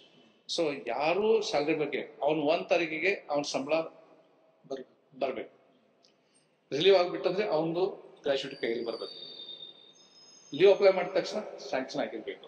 ಅಂದ್ರೆ ಇವು ಇದೆ ನೋಡಿ, this is the system. Okay, ಈ ಅಡ್ಮಿನಿಸ್ಟ್ರೇಷನ್ ಏನಾಗುತ್ತಂದ್ರೆ ನಾವು ಅದನ್ನ ನಾನು ತುಂಬಾ ಚೆನ್ನಾಗಿ ಕೇಳಿದ್ದೆ ಒಬ್ಬರ ಕಡೆಯಿಂದ. ಏನಪ್ಪಾ ಅಂತಂದ್ರೆ, ಒಂದು ಫಿಲ್ಮ್ ನೋಡ್ತೇವೆ, ಮೂವಿ ನೋಡ್ತೇವೆ, ಸ್ಟೇಟದಲ್ಲಿ ಹೀರೋ ಇರ್ತಾರೆ, ಹೀರೋಯಿನ್ ಇರ್ತಾರೆ, ವಿಲನ್ಸ್ ಇರ್ತಾರೆ. ನಾವು ಅಷ್ಟೇ ಒಂದು ಪರದೆ ಮೇಲೆ ಒಂದು 50 ಜನ ನೋಡ್ತೇವೆ.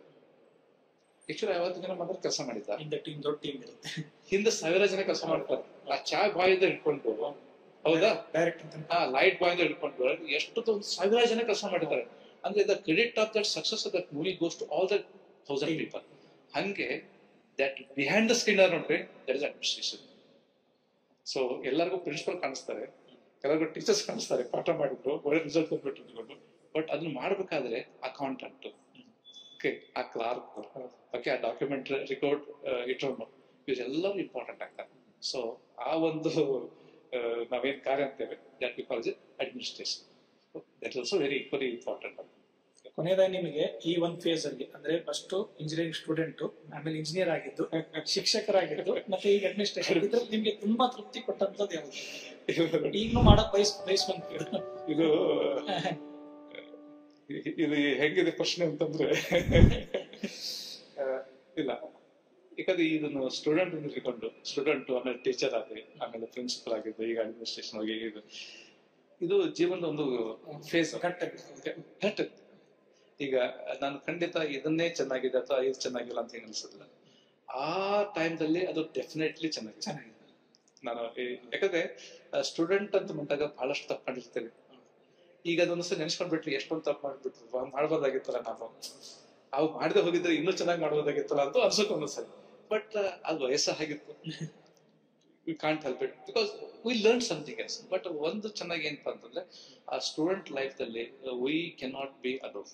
ಒಬ್ಬನೇ ಎಂದು ಐಸೋಲೇಟ್ಲಿ ಇರಬೇಡಿ. ನಾನು ಪದೇ ನಮ್ಮ ಸ್ಟೂಡೆಂಟ್ಸ್ ಹೇಳುವಂತ ಒಂದೇ, always B in a group, always have A good group, always have the friends. Because ನೀವು ಫ್ರೆಂಡ್ಸ್ ಜೊತೆಗೆ ಎಷ್ಟು ಕಮ್ಯುನಿಕೇಟ್ ಮಾಡ್ತೀರಿ, ಅಷ್ಟು ನಿಮ್ಮಲ್ಲಿ ಜ್ಞಾನ ಅಭಿವೃದ್ಧಿ ಆಗ್ತದೆ, ಅಂಡ್ ಕಮ್ಯುನಿಕೇಶನ್ ಸ್ಕಿಲ್ಸ್ ತುಂಬಾ ಚೆನ್ನಾಗುತ್ತೆ. You become a social person. ಇಲ್ಲದಿದ್ರೆ ನೀವು ಸೋಷಿಯಲ್ ಆಗಲಿಕ್ಕೆ ಸಾಧ್ಯನೇ ಇಲ್ಲ. ಅದು very very important. But when it comes to the teaching ಬಂದಾಗ, the professional has changed. Because I have to be a professional, I cannot behave like the student. Okay.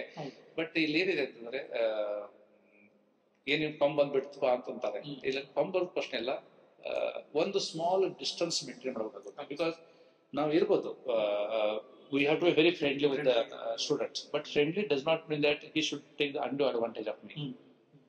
Undue advantage ತೋಲಿ ಕೊಡಬಾರ್ದು. ಅಂದ್ರೆ ನಾವು class ಬೆಲ್ಲ ನಡೀತದೆ, ಅವ್ರನ್ನ marks ಕೊಡ್ತಾರೆ ಈ ರೀತಿ ಇರಬಾರ್ದು. ಓಕೆ, ಅಂದ್ರೆ ಕೆಲವೊಂದನ್ನ ಅದನ್ನ ಅವರು ಫಾಲೋ ಮಾಡ್ಲೇಬೇಕು. ಡಿಸಿಪ್ಲಿನ್ ರೂಲ್ಸ್ ಅಂತೇವೆ, ನಾನು ಡಿಸಿಪ್ಲಿನ್ ರೂಲ್ಸ್ ಫಾಲೋ ಮಾಡ್ಬೇಕು, ಅವರು ಡಿಸಿಪ್ಲಿನ್ ರೂಲ್ಸ್ ಫಾಲೋ ಮಾಡ್ಬೇಕು. ಸೊ ಹೀಗಾಗಿ ಪ್ರತಿಯೊಂದು ಘಟನೆ ಇಂಪಾರ್ಟೆಂಟ್ ಇದೆ. ದೇವರು ಎಲ್ಲಿವರೆಗೆ ಶಕ್ತಿ ಕೊಡ್ತಾನೆ ಕೆಲಸ ಮಾಡ್ತಾರೆ. Because this is one more opportunity they given, because I never thought principal ದಲ್ಲಿ ಇದು ಕೆಲಸ ಮಾಡಿದ್ದೇನೆ ನಾನು. ಅಡ್ಮಿನಿಸ್ಟ್ರೇಷನ್ ಹೊಸದೇನಲ್ಲ, ಬಟ್ ಅಡ್ಮಿನಿಸ್ಟ್ರೇಷನ್ ಅಷ್ಟೇನೆ ಬಹಳಷ್ಟು ಕಾನ್ಸಂಟ್ರೇಷನ್ ಕೊಟ್ಟು ಮಾಡ್ತಾ ಇರೋದು. ಇಲ್ಲೊಂದು ಒಳ್ಳೆ ಚಾನ್ಸ್ ಇದೆ.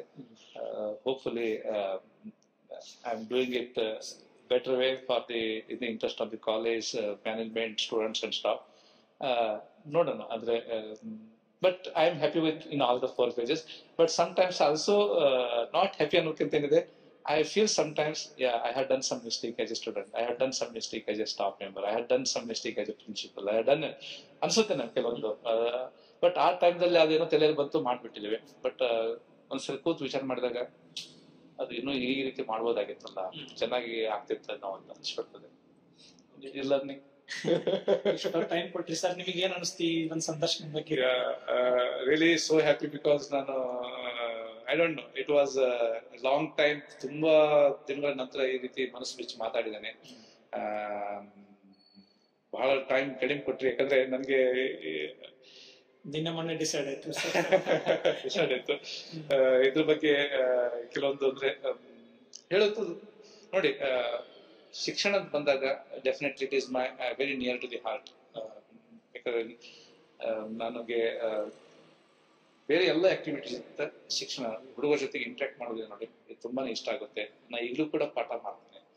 ಅಡ್ಮಿನಿಸ್ಟ್ರೇಷನ್ ಆಗಿದ್ರು ಕೂಡ ಐ ಕಂಪಲ್ಸರಿ ಟೇಕ್ 1 ಕ್ಲಾಸ್. ನಾನು ಈಗಲೂ ತಗೋತೇನೆ. ಒಂದ್ಸರಿ ಪ್ರಿನ್ಸಿಪಲ್ ಹೇಳ್ತಾರೆ, ಮ್ಯಾನೇಜ್ಮೆಂಟ್ ಹೇಳ್ತಾರೆ, ನೀವೇನ್ ಕ್ಲಾಸ್ ತಗೋಬೇಕು ಹೋಗ್ಬೇಡ ಅಂತ ತಿಳ್ಕೊಂಡು. ಬಟ್ ನಾನು ಕ್ಲಾಸ್ ತಗೊಳ್ಳಿಲ್ಲ ಅಂದ್ರೆ ನಿಮ್ಗೆ ಊಟ ಹೋಗಲ್ಲ, ಹಂಗಿದೆ. Because I learn more from the student.